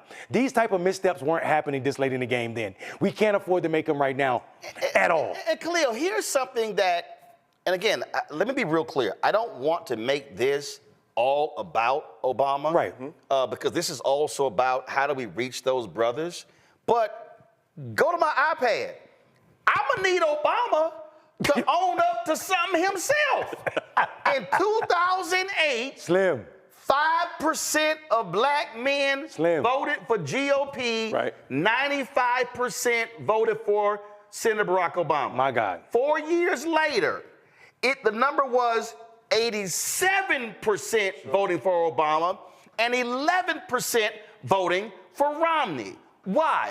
Because black men said in 2012, we don't think he did enough for us. Yeah. So Obama lost 6 points among black men. And in 2012, I said, Democrats, y'all better be paying attention. I said, that's a warning sign, because not only with that number, there was a 9-point gap between black men and black women, Obama-Romney. That's why when the 16 came, I kept telling sisters, stop saying this is misogyny. Stop saying this is sexism. Right. Because you got to go back to what happened in 2012. Right. And what you're seeing is black men are saying, just like young black women, they're saying, if you want my vote, you got to court me. You got to talk to me. You got to message to me. You got to communicate to me. Whenever you look at anybody who is really 55 plus, and the reason I know this in my bones, I'm 55. I started watching this with my generation. I remember the conversations that were happening among my peers at Texas A&M. And I was sitting here saying, okay, this different conversation is black folks are having from their mamas and daddies. And so then when you start seeing black folks get more education, make more money, we start operating in tax brackets our parents were never in. The reality is this, my mom and dad combined never made more than $50,000. My third job in the business, I was at $45,000. I've made more money than my parents annually over the last 20 plus years. And then when you start talking about, when you start pushing entrepreneurship, what does that mean? Black folks start talking about corporate taxes. Hell, when you didn't own nothing, you didn't even think about corporate taxes. And so what folk don't understand is that this generation is saying, Democrats, white Democrat consultants, y'all gotta stop doing the same thing to attract black people. That's what the numbers are bearing out. And so what these white campaign managers gotta do, and these white strategists gotta realize, and what people like Future Forward, the PAC that got, I'm gonna show in a minute, what Greg Sargent, how Democrats are putting them on blast with their strategy, they keep running the 1984, 1994, and I dare say Obama plan from 2008 that don't work in 2024. It can't. We don't need you to show up in our churches and our community at this time in October. We are persuasion voters. We always have been. We've just been taken for granted to believe we're only mobilization voters. 41% up voter registration in Georgia, 110% up voter registration in Pennsylvania since 2020 in both of those states. We are seeing that there is an appetite in our communities for black voters want to turn out and they want to vote. They want to participate in this election. While I disagree with what my President 44 said, I appreciate that he's called us to task in this moment, because now the news cycle has only been about black men for the last 24 hours. If that can be a continued conversation, I am happy that we're talking about Terrence Woodbury, that we're talking about Black Male Voter Project, that we're talking about Win with Black Men, that we're talking about Black Men Vote, that we're talking about Black Men Bill down in Georgia and John Taylor, and the others that are meeting in YMCA community halls, church basements that are continuing to do this work. So yes, do I wish this was his moment, that he stepped out the wrong way and how he spoke to us? I still think it was important that in the comment he said yet. I think that's a very important word that was missed by a lot of reporters this morning. Right. He just hasn't seen it yet, which leaves open the door that, brothers, you have the opportunity to show up in this election in a very important way, and you still can. So this is, as I'm fond of saying, this is a performance review that we can do right now. If I am having my amazing 7-year-old CEO, if she applies for a job later on in her life, and she has the resume of Vice President of the United States, former U.S. Senator, the Attorney General of the state, a district attorney, a partner, and other amazing things on her resume, and you compare it to somebody else that is a 34 convicted felon, I hope she gets that job over someone else. I am hoping that's what President 44 was trying to say, that brothers should not find an excuse to sit out this election and sit on their couch, that they should look at both resumes and make the best decision and the most informed decision that they think is going to be. Let me say something real quick. Do you remember during the interview, Michael, when I said we did that? Yeah. Okay. Yes. I need anybody black, and you can be non-black watching. But I want y'all to understand we did that. So I sent an email earlier, and I said to the White House, I know what y'all doing with the DOJ. I know. Matter of fact, we got a couple of stories for all these people who keep talking about, again, we didn't get the George Floyd Justice Act. Those things didn't happen, and they absolutely correct. Don't think for a second that this Department of Justice still has not been doing the work. And unfortunately, what the White House has not done, the White House has not been amplifying this from the podium. And I have personally told Karine Jean-Pierre, why are y'all not sitting here talking about the amazing work of the Civil Rights Division of the Department of Justice? If y'all were doing that, folk would know what y'all talking about. So for instance, the Department of Justice filed a lawsuit against an Indiana city alleging discrimination in the hiring process for entry-level police officers at the South Bend, Indiana Police Department. The lawsuit explicitly accuses the city of South Bend of violating Title VII of the Civil Rights Act. I'm gonna go ahead and stand up. By using a written exam, it discriminates against black applicants, and a physical fitness test, it discriminates against female applicants. The DOJ's investigation found the department's written exam and physical fitness test did not meaningfully distinguish between applicants who can and cannot perform the position of entry-level police officer. Again, do y'all remember any of this happening when Donald Trump was president? How about this? In Georgia, a federal judge talked about he's not going to reopen the voter registration November's election despite disruptions. But guess what? The DOJ is suing Virginia for removing folks from the voting rolls. Yeah, that's actually happening. Let me also just remind y'all what's going on. So when I hit the White House, remember I said we did that? Go to my iPad. This is what I asked them. The lowest black unemployment rate on record, lower than under Donald Trump, created 2.4 million jobs for black workers as of August 2024. Biden Harris can say we did that. 400,000 black children lifted out of poverty by increased SNAP benefits through updating the Thrifty Food Plan and continuing to call on Congress to restore the full expanded child tax credit. Guess what? Which benefited and helped of 600,000 black kids come out of poverty. Hashtag, we did that. They grew black business ownership at the fastest rate in over 3 decades. We did that. When Vice President Kamala Harris went to Detroit, I was there, she talked about how of the black-owned businesses that went out of business during COVID, they have brought 45% of them back. That's called we did that. Go back to my iPad. Under Biden Harris, they tripled the number of SBA-backed loans to black-owned businesses. We did that. Awarded a record $10 billion in federal contracts to black-owned small businesses in 2023. Hashtag, we did that.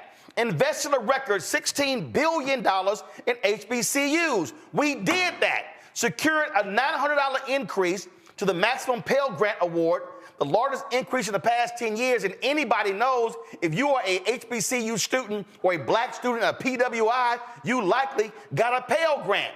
Approved the cancellation of almost $170 billion in student loan debt for nearly 5 million borrowers. And we know black people have a higher rate of student loan debt than anybody else. Hashtag, we did that. Then, I ain't done. Home appraisals. Yep. Rooted out racial bias in home appraisals and closed the black-white home valuation disparity gap by 40%. Why is that?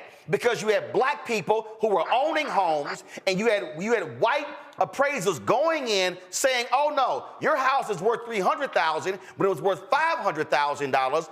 And then the black folks tested them by taking all of the photos off the wall, the black art off the wall, removing the black DVDs, removing the black books and everything, and stripping all the blackness out. New appraisal comes in and appraises at $500,000. Why is that important? Because when you sell your house, you can sell it for $500,000 compared to $300,000, and now you can have a profit on that and now invest that. That did not exist. And y'all remember when I went on Patrick Bet-David's podcast, that right-winger out of Florida, he told me, yeah, I don't necessarily, that's anecdotal. No, that actually happened. Go back to my iPad. Under Secretary Marshall Fudge, reduced mortgage insurance premiums for FHA loans, saving 76,000 black households $900 a year. We did that. Cut costs for high-speed internet to 5.5 million black households with the Affordable Connectivity Program. We did that. Distributed $2.2 billion in financial assistance to over 43,000 farmers who experienced discrimination. Black folk, guess what? Biden Harris, we did that. Led a historical economic recovery. Black wealth, even after adjusting for inflation, is up 60% relative to pre-pandemic levels, the largest increase on record. We did that. Go into health care. Talk about black enrollment for Affordable Care Act covered by 95%, over 1.7 million people since 2020. Lowered monthly premiums for health insurance. Capped insulin at $35 out of pocket. Made sickle cell disease the first focus of the new Centers for Medicare and Medicaid Services model. Expanded Medicaid postpartum coverage from 60 days to 12 months. Secured an additional $1.5 billion for Head Start. Delivered $1 billion to more than 40 states to increase the number of school-based mental health professionals. Signed 2 executive orders directing the federal government to address inequality. Protected Black history as an American history. Signed Juneteenth as a national holiday, and you damn right, being from Texas, that matters. Designated Springfield 1908 race riot and Emmett Till and Mamie Till Mobley national monuments. Signed the Emmett Till Anti-Lynching Act to classify lynching for the first time as a federal hate crime. And for all y'all silly-ass, Simple Simon son of a bitches who kept saying we ain't had no black hate crime bill, that's exactly what the hell that is, including the bill that dealt before with the burning of black churches, including the bill that dealt before with Matthew Shepard and the James Byrd Hate Crime Act. So all y'all folk who kept talking about, well, the Asians got a bill, it's amazing how y'all forget that, because now the Department of Justice can use the Emmett Till anti-lynching bill in certain cases when black folks have been harmed. I can keep going on and on and on. So what is required here is for the vice president and for Democrats to stop with all this other nonsense and say, we did that. And so part of the problem here, and I'm gonna go around my panel for a final comment here, and I'm gonna start with you, Michael. The problem here is that a whole lot has been done. They ain't talked about it. They haven't said it. They haven't discussed it from the podium. So, folks, in Terrence Woodbury's research, it shows when they are told all of this, they go, damn, they did all that? Yes, they did. And in the focus groups, they shift because they actually hear what got done, which goes right with what they wanted to get done. Mm-hmm. Absolutely. Now, this is what I've been talking about, Roland. Now, you're reading from the September 13th, 2024 fact sheet from whitehouse.gov. I got it right here. President Biden and Vice President Harris are delivering for Black Americans. It continues. It's even more than what you covered. This is documented evidence of how we're getting a return on our investment, a tangible, measurable return on our investment for voting for Biden and Harris. Now, you compare that to what Donald Trump is talking about. Compare that to what Donald Trump did during his 4 years in office. A punk-ass platinum plan that he dropped 2 weeks before the election and forgot even existed. Go ahead. But hold on. Look at his 3 government shutdowns that happened in the first 2 years of the Trump administration. That third government shutdown was devastating for America, but especially for African Americans. Look at the fact that Donald Trump inherited a healthy economy from President Biden, which was really good yesterday when Biden took credit for it and said we had 75 consecutive months of private sector job growth. Okay, that Donald Trump inherited 4.7% unemployment rate. Donald Trump squandered a healthy economy, and he left office with a negative creation rate of jobs. He lost 2.5 million jobs, the first president since Herbert Hoover to do that in 1929 during the Great Depression. So we have the evidence. They need to break this down into videos, TikTok, Instagram, things like this, and also African-American social media influencers need to do the same thing. Talk about policy, how this impacts you and your communities, and compare that to Donald Trump. Hey, Matt, I'm going to go right here. Go to my iPad, Matt. House Republicans refuse to join Democrats in denouncing white supremacy. Of course. Yes. Even after 10 Black people were killed in Buffalo, you had Republicans who refused to vote for the Jamal Bowens bill, also dealing with calling out extremism. Let me be real clear, y'all. That's Democrats and Republicans in the House. Those are facts, Matt. Yeah, they are. And, I think what they need to do, Michael stole part of what I was going to say about TikTok. I think, people these days digest things in a lot smaller bites than sometimes we realize. And I think we kind of can get a little echo chambery sometimes when we talk about issues. So I think they need to make them as digestible as possible and as quick, in succession as possible, like that ad you ran a couple weeks ago where they put together all of Donald Trump's sound bites about, I think it was race and just all the horrible things he said into a 1-minute ad where you just see, soundbite after soundbite after soundbite.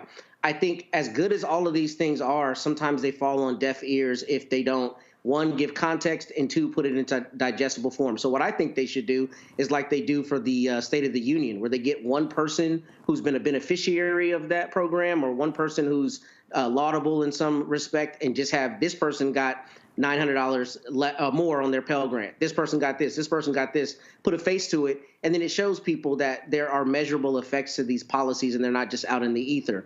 But the more that they do that, the more that they combat what we've talked about on this show, that Atlantic article I've mentioned a few times where the economy is far better than people actually think it is. So part of it is suturing that gap between the rhetoric and the reality that I don't think they're always able to do effectively, but I think that turns into votes and it turns into a win. Khalil, this right here, go to my iPad. Senate Republicans blocked a bill that dealt with domestic terrorism. This was after the people were killed in Buffalo, 10 Black people. Right.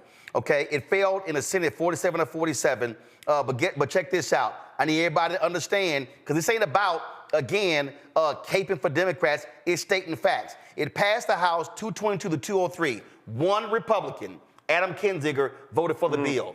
Every single Republican voted against the Domestic Terrorism Prevention Act, which would have required federal law enforcement agencies to regularly evaluate and take steps to address the threats posed by white supremacists and other violent domestic extremists. And here's what we know from FBI Director Christopher Wray.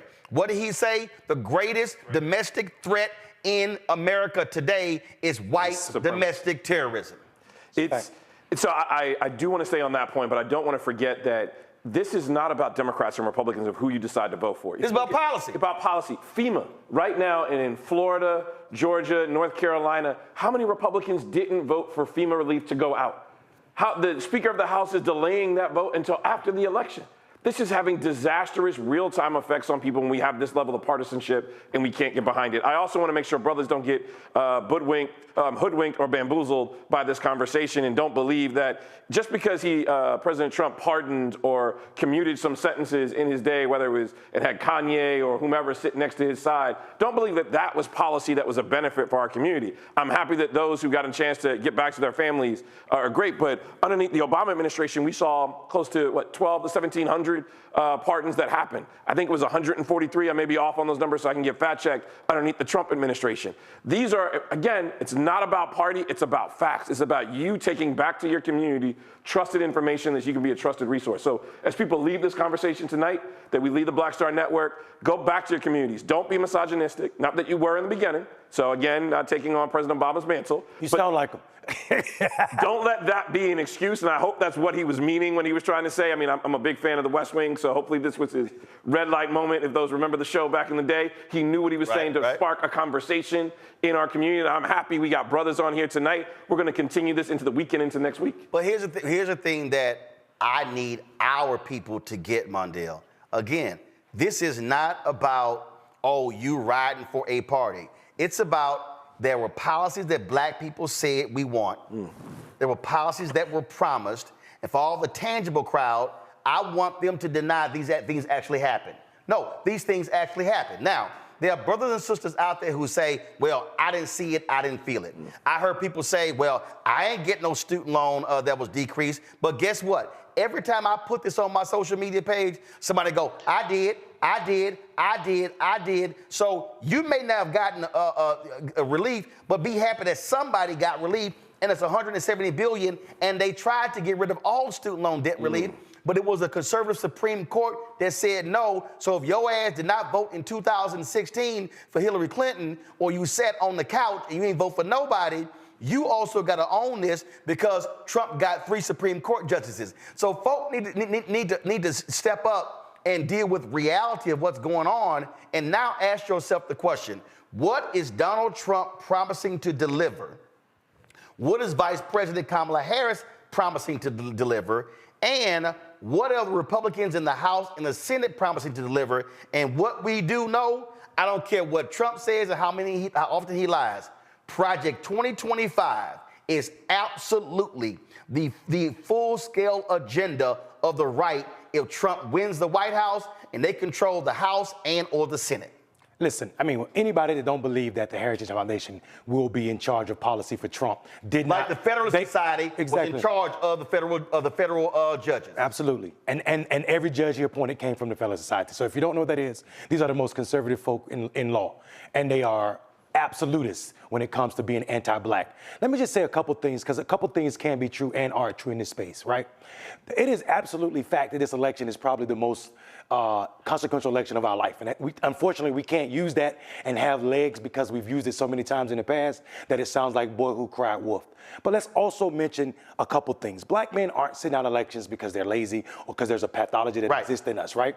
We have to remember that at 40, 50 years after the passage of the 15th Amendment, 1910, only about 20% of black men were exercising their franchise. Right now in 2024, only 26% of black men in this country are super voters. So in that time, I want people to be reminded that it would be illogical to say that black men were lazy or apathetic in 1910. No, there were reasons that black men didn't vote. Those reasons were poll tax, literacy tests, and also the threat of death from the Klan and lynching. I would argue right now, I will posit right now, from the data that I have, black men still face those same 3 threats. The poll tax is the underemployment and unemployment of black men.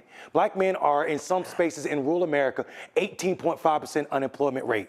The literacy test comes in the form of them underfunding or not funding public schools, taking out books, rejecting DEI, and also the over-expelling and suspending of black boys from school and putting them as special needs when that's not the case. Then the death of threat might not be Klan without their uniform, but it's damn sure political actors in the form of police officers. So when you consider this, and you also consider that, couple that with the fact that we know election cycle after election cycle, the way you increase someone's likelihood of participating in an election is spending resources on what they feel like culturally competent program that's not transactional. We don't see that. And that was my pushback on us being in the media. We're being in the media is creating stories like Leland.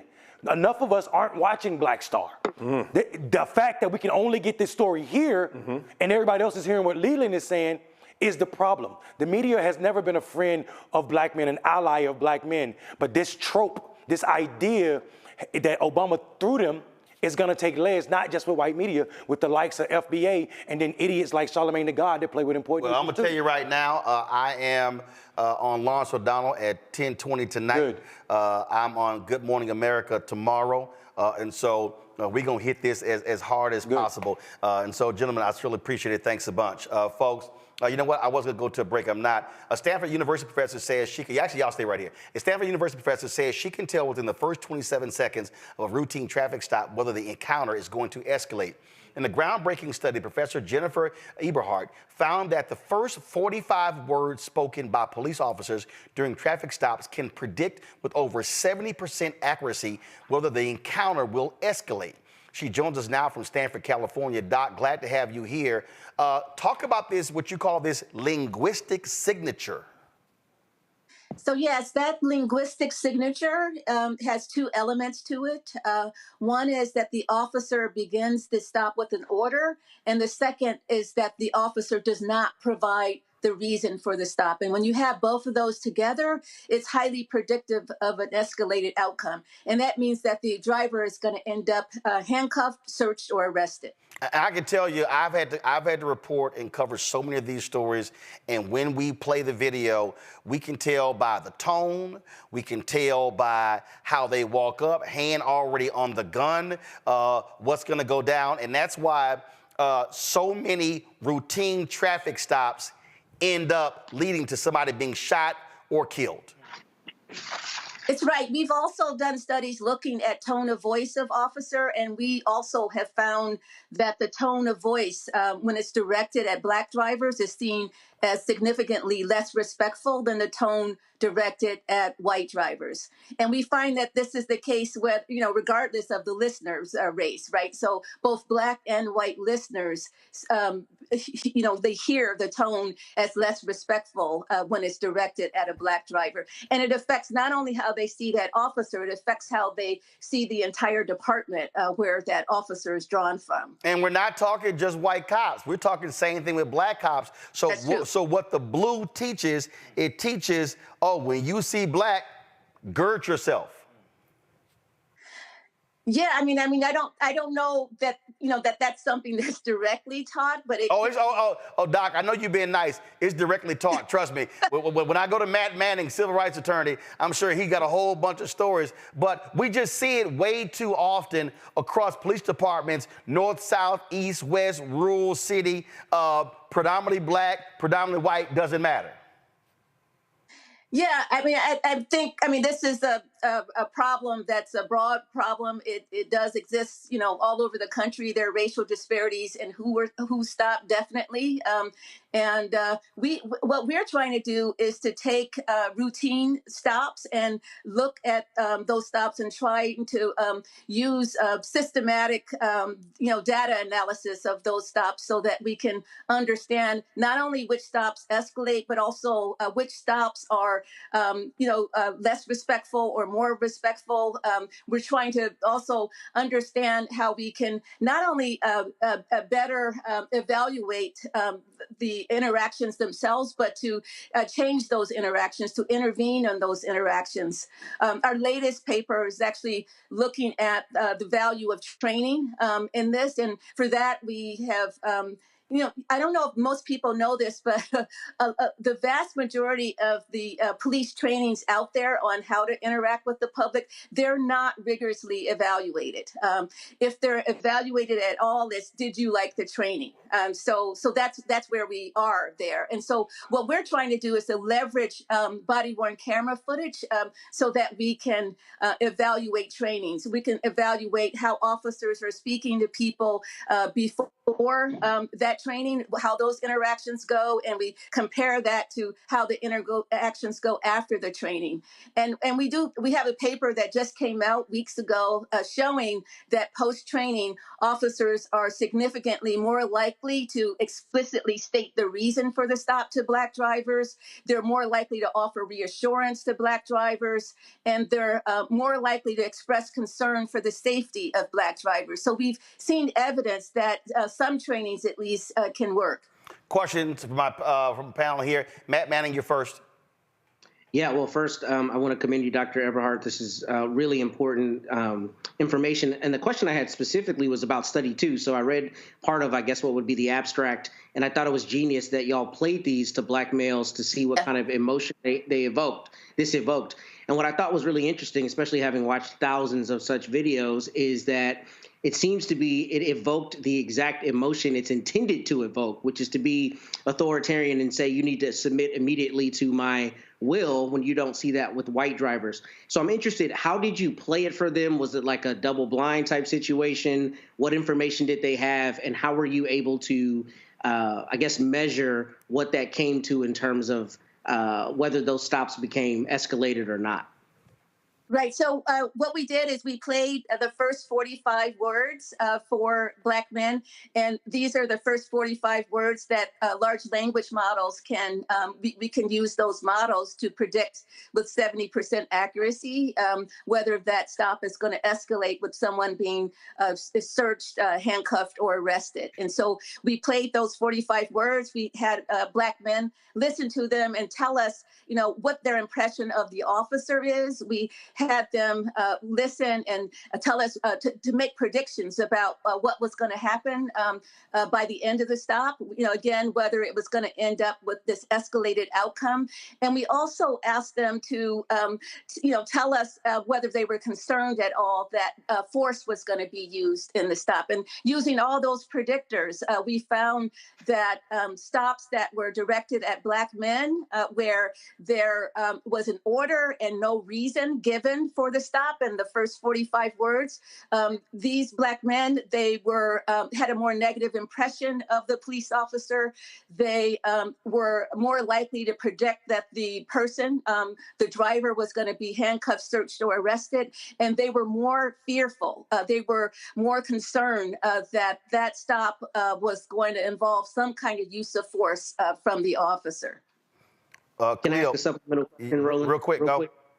So how granular did you get with the results? Did you have the Black men identify whether they thought the officer, him or herself, was Black? Did you have the percentage of those officers and their race in terms of whether their respective interaction escalated? Yeah, so we know from previous studies that the race of the officer doesn't really matter. So we're seeing this with both Black, officers and white officers, for example. We asked Black men, so it was basically, how do you perceive the officer? What are you predicting about what is going to happen with the stop? And then, are you worried that the stop is going to end with the use of force? And so those were the three categories of, measures that we used for that. Khalil? Dr. Everhart, again, thank you for your study. I was just actually watching last weekend tonight with John Oliver, where he actually brought this exact topic up and was really excited to hear you bring this study up. I was curious, did you also cross-reference any variables about the timing of when this happened? So did the officer follow someone for, more than 5 minutes, 10 minutes? The time of year, was it at the end of a fiscal quarter that they were doing this to just stack their sheet and get more stops in there? And then what were the other variables you thought that could cross-reference this? And I'm sorry, the last one was, how often were they trailing a particular individual to see, and they started using this language? We're just curious about the other variables you saw.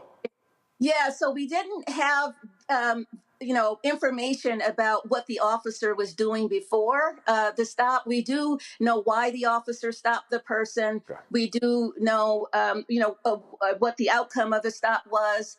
We do know what area the stop was in, like what neighborhood, whether it was in a high crime area or not, whether it was in an area, where there were more Black people or not. And we found, so looking across all these different variables, we controlled for all all of those variables, and we still got the results that we got, where we could use these large language models, or even Black men themselves, to tell us whether that stop was going to escalate or not. And that was the two variables there were whether the officer, whether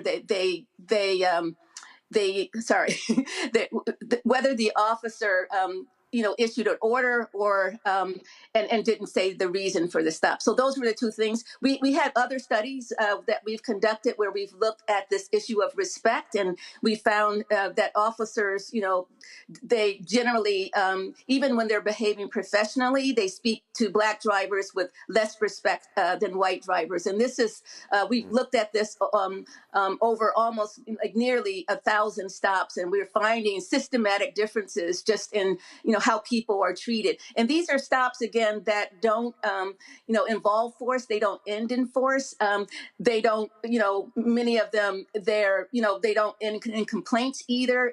So it's something that I feel like we're missing in all of this as we look at these cases where, there are critical incidents where someone is shot and killed. We want to look at those, certainly, but we also want to broaden the spectrum. So we're looking at cases where, there is no use of force, even no one's killed even, and those routine traffic stops, what we're looking at, you can see evidence, for racial disparities in how people are treated.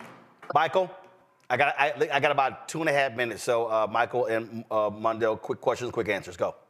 Professor Eberhard, have you looked at the role that negative depictions of African Americans, especially African American men, in the media has on how they are perceived by police officers? There was a study that came out a few years ago. ThinkProgress.org has an article on it, how news outlets convince you that most criminals are Black, and it deals with how African Americans are disproportionately make up the perpetrators of violence in local news stories.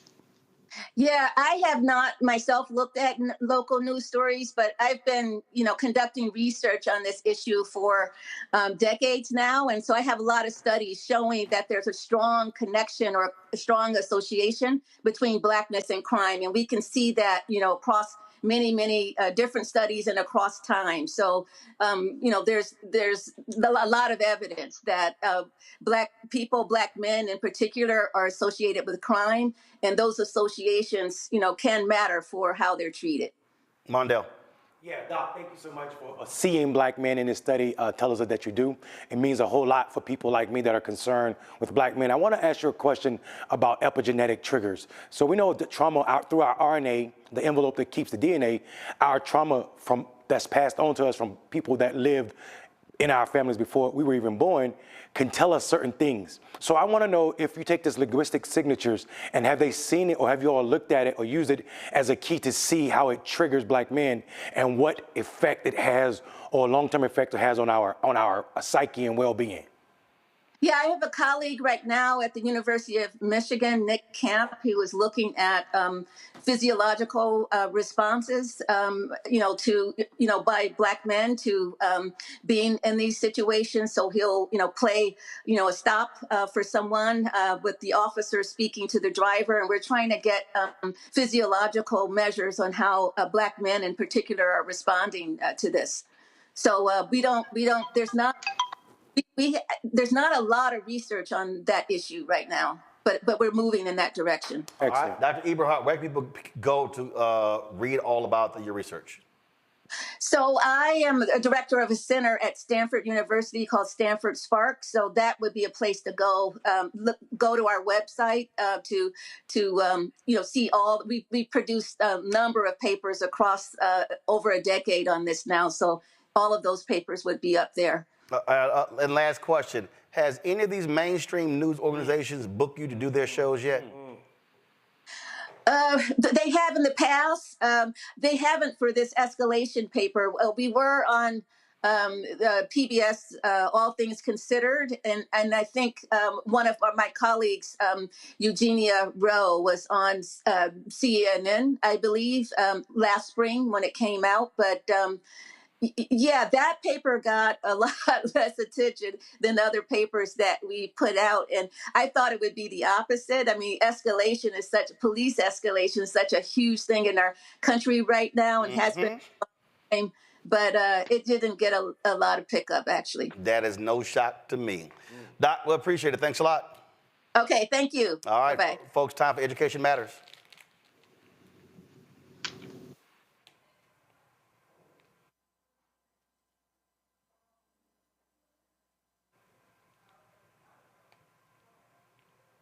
All right, folks. So actually, just it. Let's go to break. We'll come back with Education Matters back in a moment.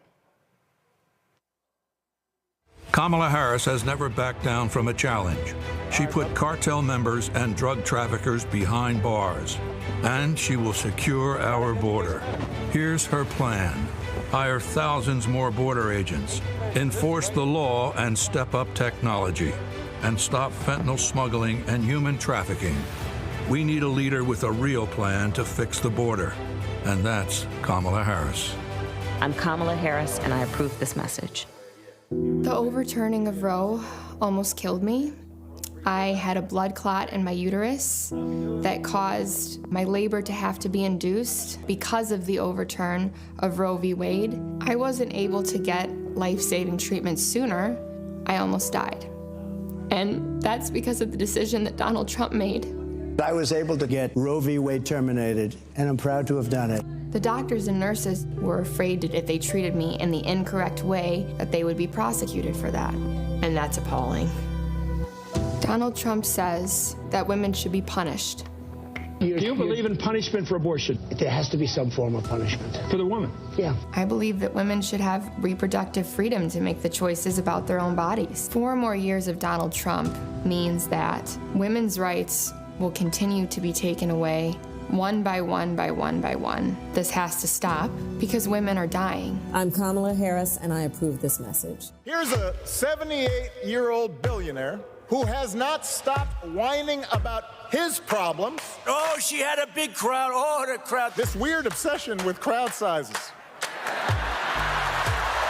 just goes on and on and on.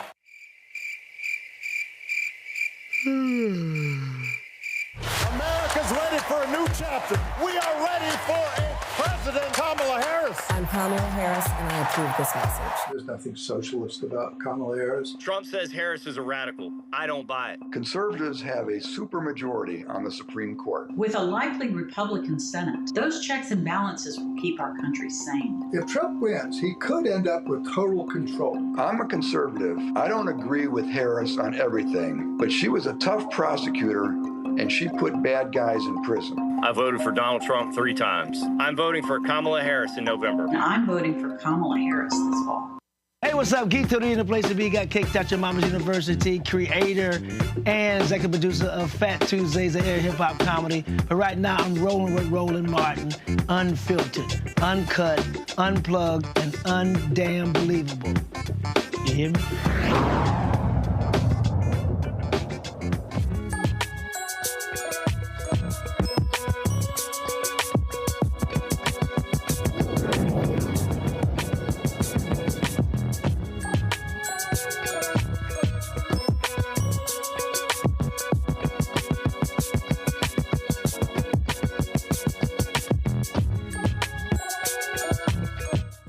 Khalil's about to leave, so this is his daughter, Olivia. How you doing? Hello. You good? Yes. Yeah, she was actually trying to get on TV. So Khalil told her, come give me a hug. She kept You kept looking at the monitor, and so you just kept looking at it like, oh, I like that there. So I was like, I'm gonna go ahead and put you on TV. So this is your national TV debut?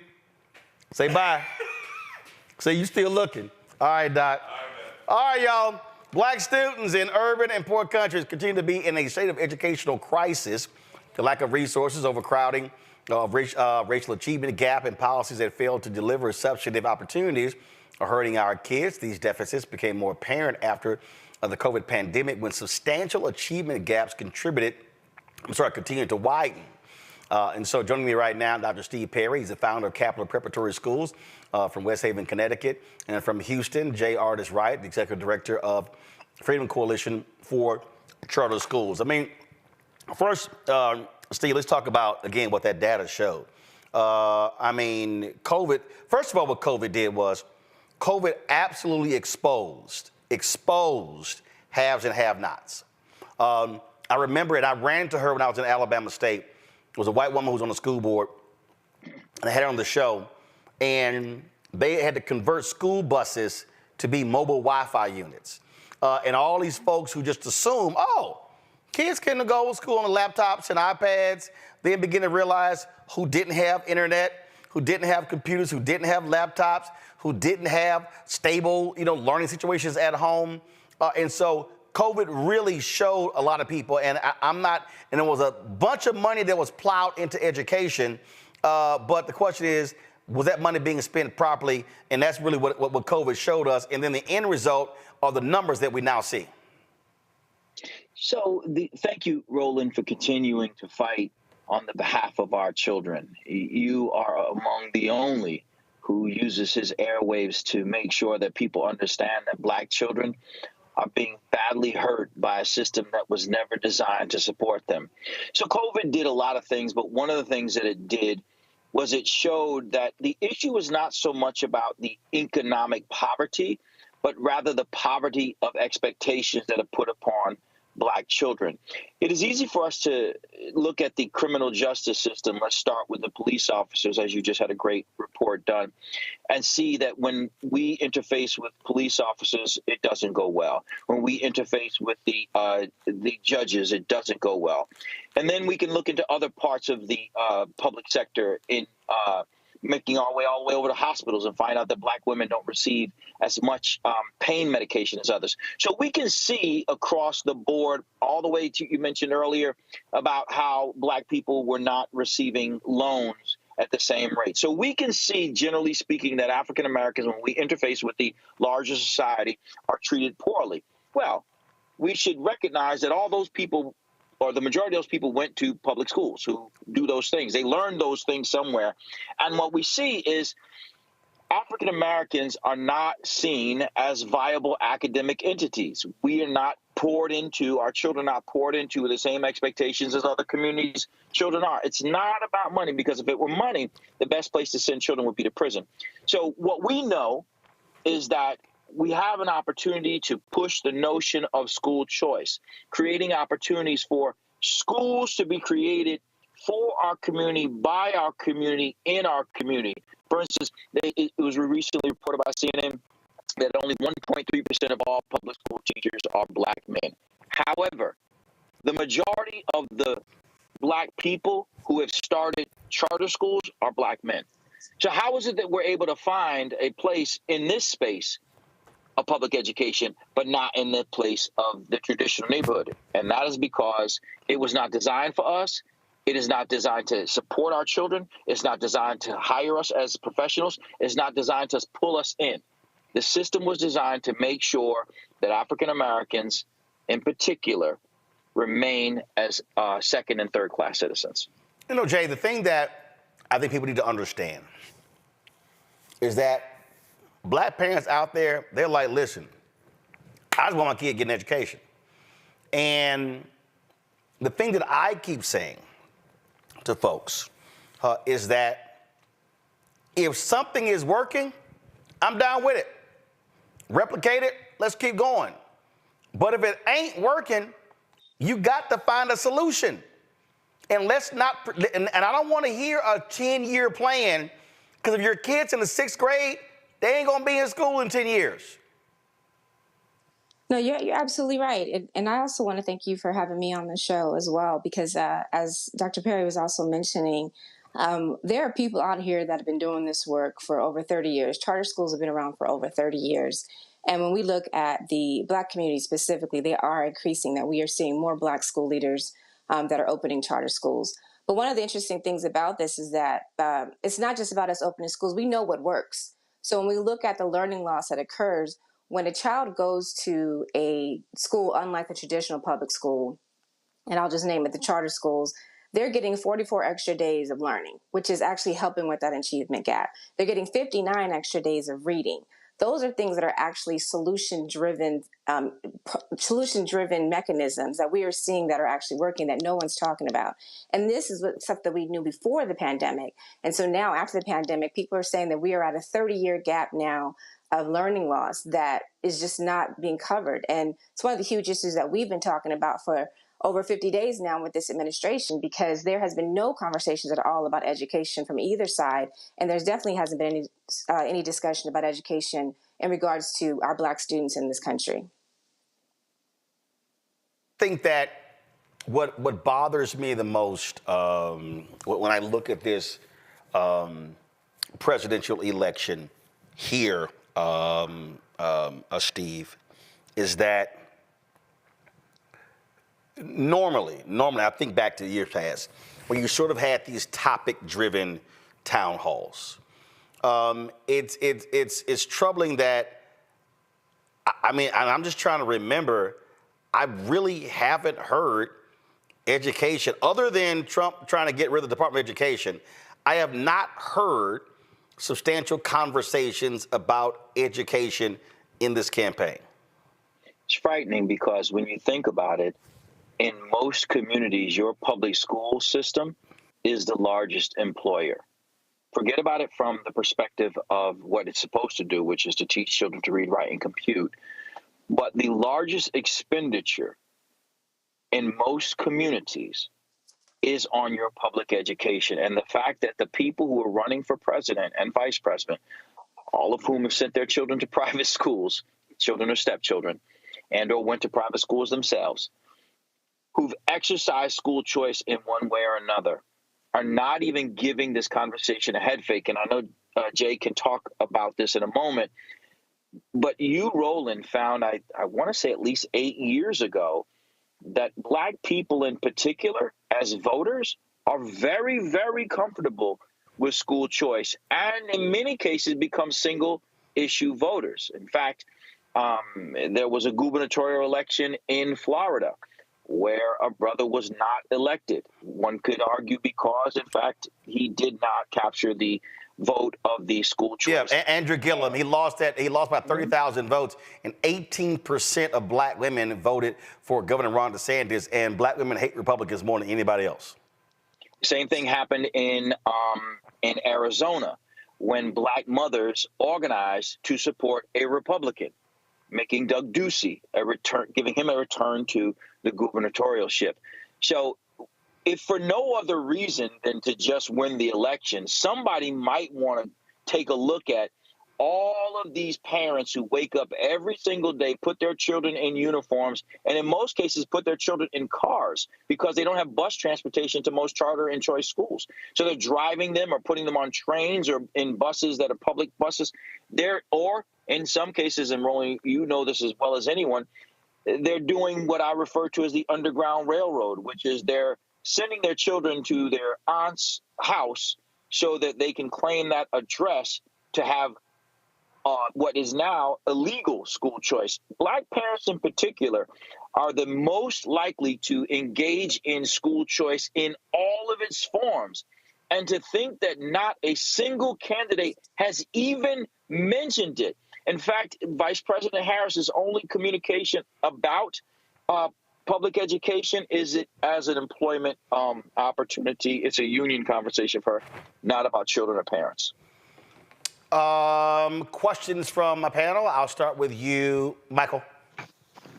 All right, either one can answer this. So my mother taught in Detroit Public Schools for 47 years. And what I wanted to know is about when children are off during that summer, that 2.5 months, a lot of children lose ground in their skills, math, things like that. What are some tips you can give parents to books to read, activities for the children to do during the summer so they don't start that next school year already behind? It's a great point. In fact, African-American children can lose as much as 4 months over the summer. Mm-hmm. So if you think about a school year's only 8 months, they've lost an entire year. So that means that they would start the school year and they wouldn't get started on the next year's academic experience until about December. And then right around January is when they get prepping for state tests. So Black kids are getting crushed by summer learning loss. So to answer your question, the internet is actually, believe it or not, a great place. There are a lot of tools that you can go to on the internet to provide children with opportunities. There is adaptive software that's free that you can just go and do math facts and reading facts, and in Khan Academy is free. It's a fantastic opportunity for families to get up there. My kids, we used to take them to Staples and buy just these little books, and they would say grade 3, and we would go through, and it was a workbook, and it was super fun to do. Both of them have done relatively well. And then our kids in the schools, we encourage them to do the same thing. The other thing we can do, brother, is to push our school districts to make summer school not something that is for children who failed, but in fact a precursor. When you look at parents who have resources, one of the things that they do is they pay to put their kids in academic programming. Johns Hopkins, for instance, has some fantastic summer programming, but you got to have some bread to get into that program. Yeah, and if I could just add to that, I was going to add to that there's so much that you can do just as a parent too. Like I saw a billboard a couple of years ago that talked about if you read to your child for 30 minutes a night, that has an opportunity to advance their learning. And it's real. I have 3 children. 2 of them are still in grade school. One's in 6th grade and one is in 8th grade, but all through their learning since even at 3 years old, even at night when I got home, if I didn't read to them myself, I had a book that had an audio tape that was allowing them to read. But there's tons of things. We use bedtime math in my house because my daughters are really into science and math. And it is a series of books that talk about math from a liberal arts perspective.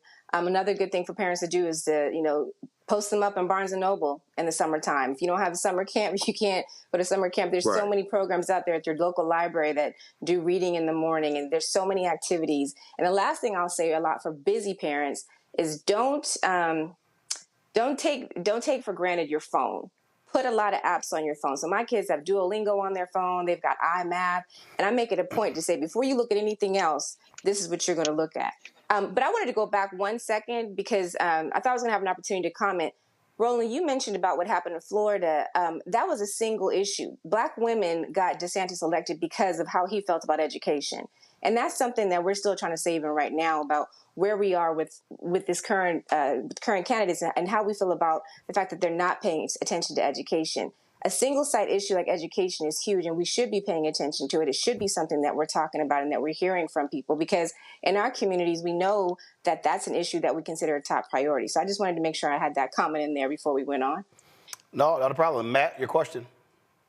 Yeah, thanks to both of you for the work you're doing and for being on the show. And I have a question that I'll probably ask inartfully, but I don't know much about education policy. One of my concerns with charter schools is it just seems like you're incentivizing basically a vacuum being created where you're pulling students out of certain communities, putting them in the charter schools, and it only serves a small percentage of the community, and then the rest of the kids who are in public schools are still being underserved. So if you could enlighten me, one, what would be the aggregate effect for the Black community if we had more charter schools as compared to public schools, number one?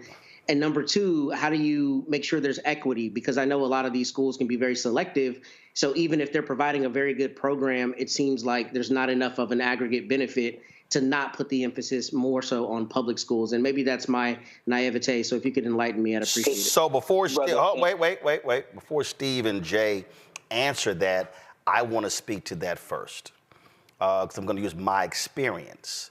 I'm a product of Houston Public Schools. I've never gone to a private school. I went to Clinton Park Elementary School, traditional public school. I then transferred to Pleasantville Elementary School that had what we call regular school, and they had a Vanguard program.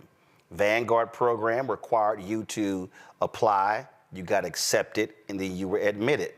I then went to Holland Middle School that was open enrollment. Then I went to Jack Yates High School that had a Magna School of Communications. You had to apply, you had to be selected, and then you had to be admitted. Houston has an extensive Magna School program. Booker T. Washington, engineering, great engineering program. You actually have to take a test to get into Booker T. Washington's School of Engineering. And so on that very point there, right now, there are schools within schools. Magna schools are public schools. They're public schools. And guess what? They're selective. everybody can't get in. You have some cities, so that was school within school. In Chicago, you have whole schools that are specialized schools. And I remember being on Air Force One with President Barack Obama flying to New York, and this topic came up, and he said, well, because I was opposing him when it came to the Washington, D.C. voucher program, because I felt D.C. should determine their own fate. He goes, well, Roland, I know where you stand on this. I said, yeah. I said, and I'm a product of magnet school, because he made the same argument. He said, well, if it was equal, I said, magnet schools are not equal. Vanguard programs are not equal. More resources are going to those programs. And so a lot of times folks don't think about that. And those programs have been around since the early 70s, because in the case of Houston, they were created to deal with integration. So you've had magnet schools in traditional public schools since the early 70s, and most people have no problem with magnet schools, but they literally are more selective than most public charters. Now, Steve, you can answer. Let me jump in here. I'm sorry, Steve or Jay, one of y'all can answer. Go ahead. I just want to jump in really fast, because as a parent, there's this misconception about, you mentioned, brother, pulling our kids out of schools. I pulled my kid out of the public school. The parents are the ones making the choice of taking their kids out of school, which I think is a valid point to notice. No one's pulling a child out of any type of school that they don't feel like, they're pulling them out of schools that they feel like are not serving their kids because they want something better. And so when we talk about school choice, it's not just talking about it from the sense of a voucher where you're going and somehow getting a kid, or even going to a magnet school. The first thing we got to remember is that the parents are making choices to get their children into better systems, and they should have as many options at their fingertips as possible. No, there's no victim plan here. Like if your child is not doing well in school, they should have the power to be able to pull them out and take them somewhere else. But it's the parents' choice is what we should be talking about. So, brother, let me thank you for your question, because it represents an area of opportunity for us within the charter school space to educate the larger community.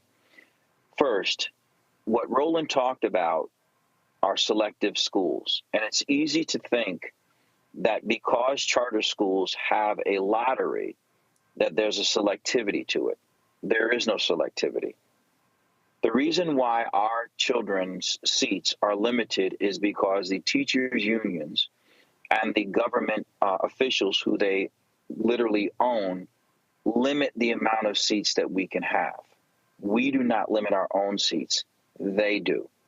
So if they were to decide that every single they could take a different policy, They could say, instead of having the policy that says if there are 2 children who apply for 1 seat, you have to have a lottery, they could say if there are 2 children who apply for 1 seat, you have to open up another seat.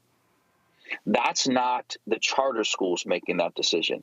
That is the government officials who want to keep union schools as the only method of free public education. There is no selectivity when it comes to charter schools. Charter schools' selection process is overstated. It's just a lottery, which means that when parents decide that the neighborhood school or the private school or whatever school they're in doesn't work for them anymore, they put their child in the lottery. That's that. And when we have a space available, there is no lottery, meaning if there's 2 kids apply and there are 2 seats available, both children get in. There is no selectivity. So I want to make that first point. The second point is this. If we were to move in that direction, then all children would have access to those schools. If the concern is for the children who are proverbially seen as left behind, then let's just create more opportunities for those children to attend those schools now. So, for instance, I am a charter school leader. We're opening a new school in New Rochelle, New York. 1,700 teachers union employees and staff and people that they pulled together said that they were against the school, despite the fact that African-American children, only 25% of the African-American children in that community can read at grade level, while almost 75% of the white kids can. So if we really cared about how the black kids in particular were doing, if nothing else, we would take them out of a system that is guaranteeing them failure, not because they're less intelligent, but because the system is designed to hurt them. So to the part of the question about what do we do about those children who are left behind, let's get them all out. Let's take them all out. Let's not put another child in a situation where they have to wait for the great pumpkin to come, where they have to wait for some messianic force, and as Brother Roland said, some 10-year program. So your question is not a sign of naivete. It's a sign of misinformation. What has happened is the teachers union has made it their business to muck up the waters, to muck up the gears, which is to say they want people to believe that charter schools are somehow for-profit, which the overwhelming majority of them are not, that they're somehow cherry-picking. You can't cherry-pick a kid you haven't met. The only way you could cherry-pick kids is if you knew who was coming before, which is a blind lottery, so that's not the case. What we need to think about is where you ended, brother, and that is, what about the children? If we care about the children, then we need to only look at this. If you look at the top 100 public schools in the United States of America, you will not find a single traditional neighborhood urban school in the top 100. Top 200 you won't find. But the overwhelming majority of the schools that you will find are in U.S. News and World Report top performing high schools are schools of choice. Magnet schools, charter schools, VOTEC schools, VOAG schools. Those are the schools that are the public schools that are outperforming all the other schools in America. If we care about making sure that children are in high-end academic experiences, then what we should do is we should create more school choice. And I'll finish here. In 1968, 1% of the children who were attending New York City's elite public high schools were Black. In 2023, 1% of the children attending the elite schools in New York City are Black. I don't want to leave any more kids in that system. I'm good. Y'all destroyed enough communities and destroyed enough children. I don't want them to have any more chances at that. Let's figure something else out, and fast. I'll make this last point on this topic here, and the reason why I do think it's important, because Howard Fuller, who is former superintendent at Milwaukee Public Schools, former founder of Bayo, and also an advocate of parental choice, he makes this point all the time, that what we have is an education delivery system. The problem is we pretty much only have one delivery system. The reality is, if you look at education in its whole, you have traditional schools, magnet schools, homeschool, online school, public charter, you've got private school, you got parochial schools, you got you got trade schools, you got all types of schools. The reality is we need to have multiple choices of public schools. When I look at the work of XQ America, how their whole rethink or re-envision schools, there's one school, I think it's in Minneapolis, I can't remember, where the school is literally in a museum. I was like, yo, wild ass idea, but I loved it. The reason I'm saying this is because the problem, and I'm gonna find this brother's video because, and I'm gonna close it out with this, because the problem that we have now, and this is really the problem that we have, is that our schools today are literally based upon an Andrew Carnegie model that is more than 100 years old. If people really step back and study the American school system, the whole idea of the big box, kids sitting at desk, is an industrial thought process. And the hardest thing that we've been dealing with, I would say, the last 30 some odd years, because you deal with how it started, and then you go through Jim Crow, and then you go through what happened with black schools and funding and all sort of stuff like that, then immigration and all of that, is that the struggle with education in this country is that it is illogical to think there is a one size to fit all. It's just illogical. It doesn't happen in any industry in this country. And unfortunately, that's what we're seeing. And what gets stifled is innovation, is different thinking. And I just simply, and the main reason why I, again, support school choice is the black choice. It's because if I was not able to attend a magnet school of communications, then I would have not gone to Texas A&M and would have been 4 years ahead of the seniors there. And then if I didn't have that, when I got to my senior year in college, I was way ahead of all of my peers who I was graduating with because of the magnet school. So imagine if I just went to a traditional school where they just had regular courses and you took math and English and social studies and science and PE as opposed to having a magnet school. So my whole deal is my experience as a student going to a Vanguard Elementary School and a magnet school of communications said to me, I absolutely am down with public charter schools because if black people can control the curriculum, the hiring of teachers, the giving out of contracts, if we can control it from top to bottom, oh, hell yes.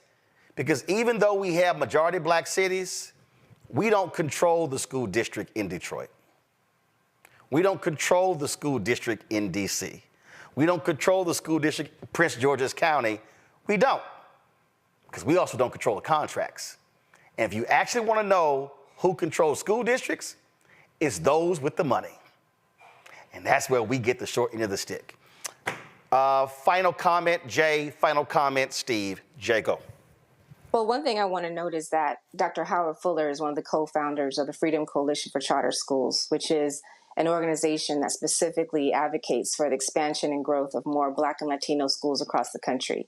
We are in 10 regions across this country, and the reason why we are growing and expanding is because we are taking Black and Latino students and their outcomes from what you just named. We are graduating them at higher rates. There are lower rates of suspension, and the work is being done, and it's being done well. And so we need to see that replicated quickly because there's a sense of urgency specifically for our Black students.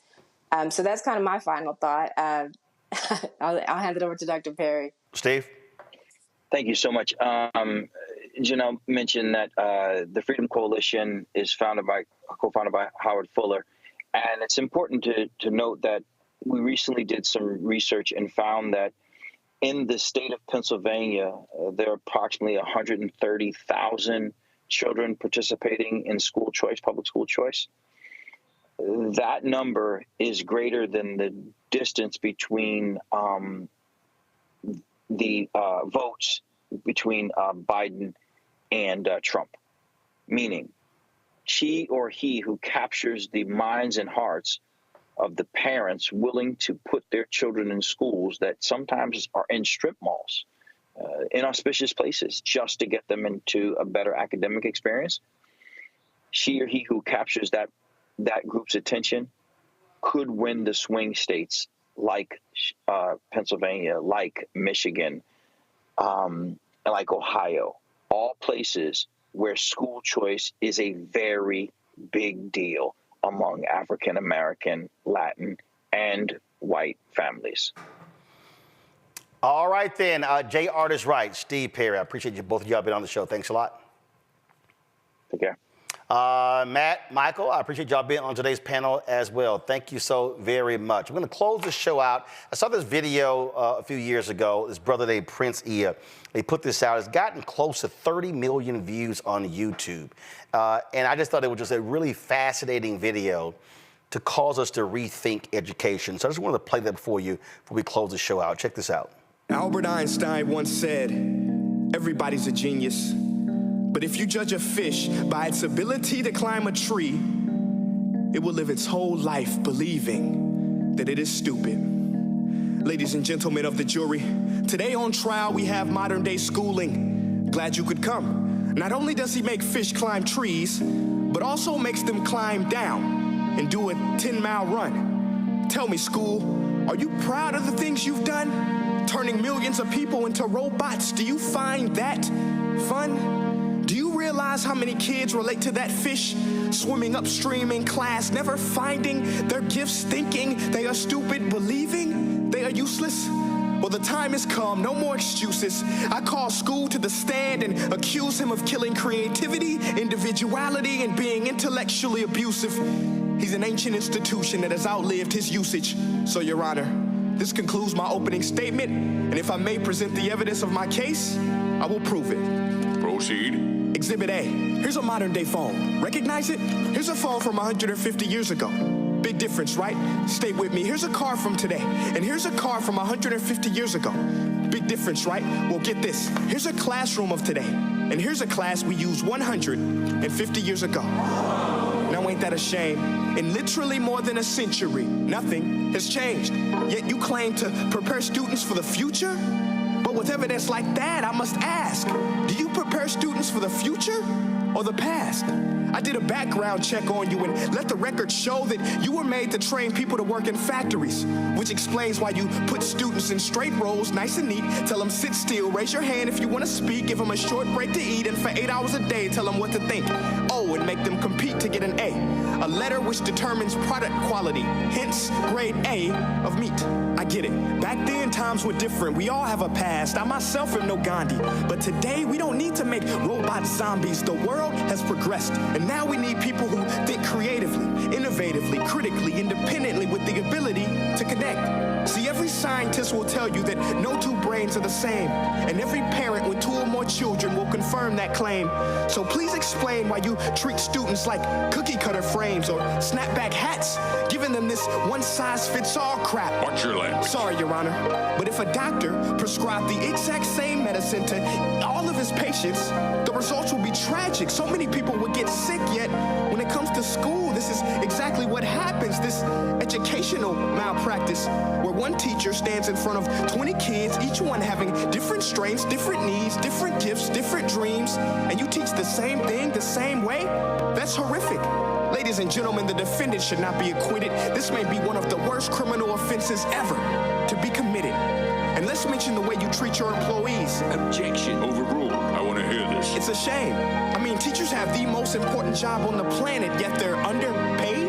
No wonder so many students are short-changed. Let's be honest. Teachers should earn just as much as doctors, because a doctor can do heart surgery and save the life of a kid. But a great teacher can reach the heart of that kid and allow him to truly live. See, teachers are heroes that often get blamed, but they're not the problem. They work in a system without many options or rights. Curriculums are created by policymakers, most of which have never taught a day in their life. Just obsessed with standardized tests. They think bubbling in a multiple choice question will determine success. That's outlandish. In fact, these tests are too cruel to be used and should be abandoned, but don't take my word for it. Take Frederick J. Kelly, the man who invented standardized testing, who said, and I quote, "These tests are too cruel to be used and should be abandoned." Ladies and gentlemen of the jury, if we continue down this road, the results will be lethal. I don't have much faith in school, but I do have faith in people. And if we can customize healthcare, cars, and Facebook pages, then it is our duty to do the same for education, to upgrade it, change it, do away with school spirit, because that's useless unless we're working to bring the spirit out of each and every student. That should be our task. No more Common Core. Instead, let's reach the core of every heart in every class. Sure, math is important, but no more than art or dance. Let's give every gift an equal chance. I know this sounds like a dream, but countries like Finland are doing impressive things. They have shorter school days. Teachers make a decent wage. Homework is non-existent, and they focus on collaboration instead of competition. But here's the kicker, boys and girls. Their educational system outperforms every other country in the world. Other places like Singapore are succeeding rapidly. Schools like Montessori, programs like Khan Academy, there is no single solution. But let's get moving, because while students may be 20% of our population, they are 100% of our future. So let's attend to their dreams, and there's no telling what we can achieve. This is a world in which I believe, a world where fish are no longer forced to climb trees. I'll rest my case.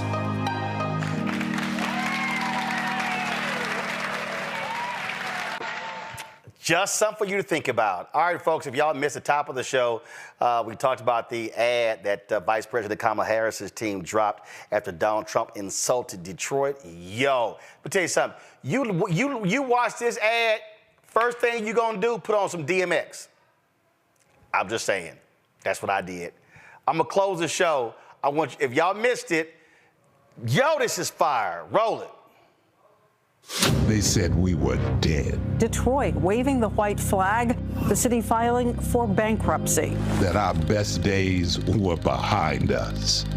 That living here is like living in hell. But you know what we said?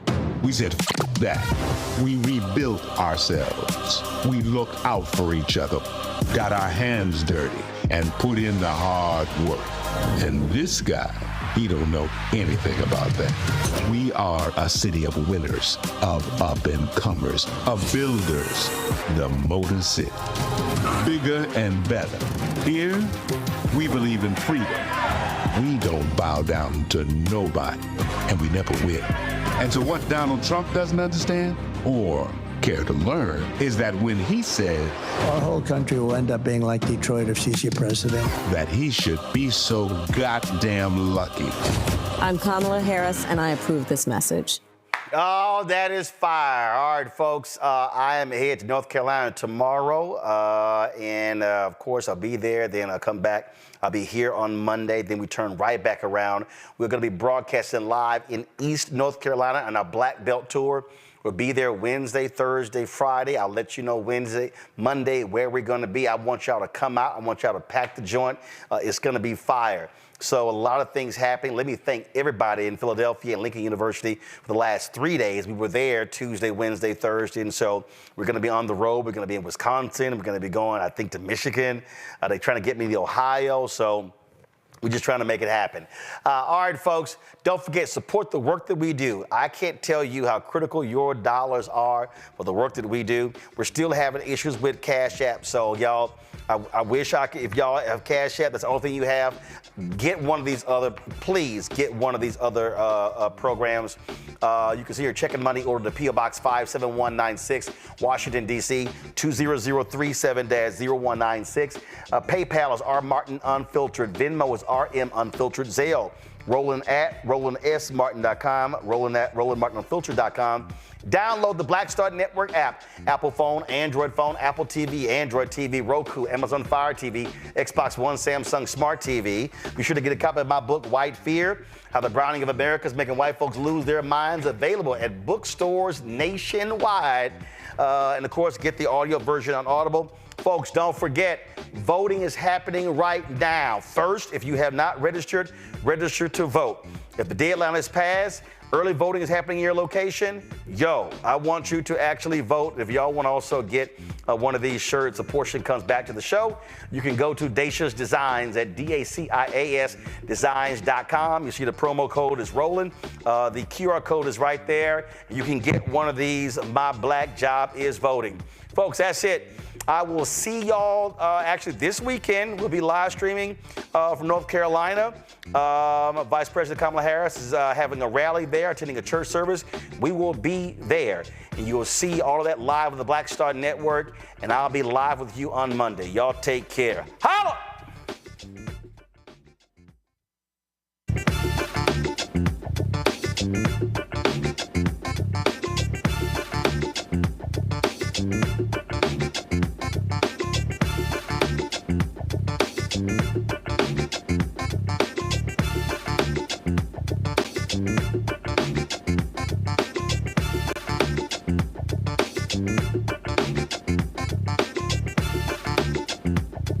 Mm-hmm.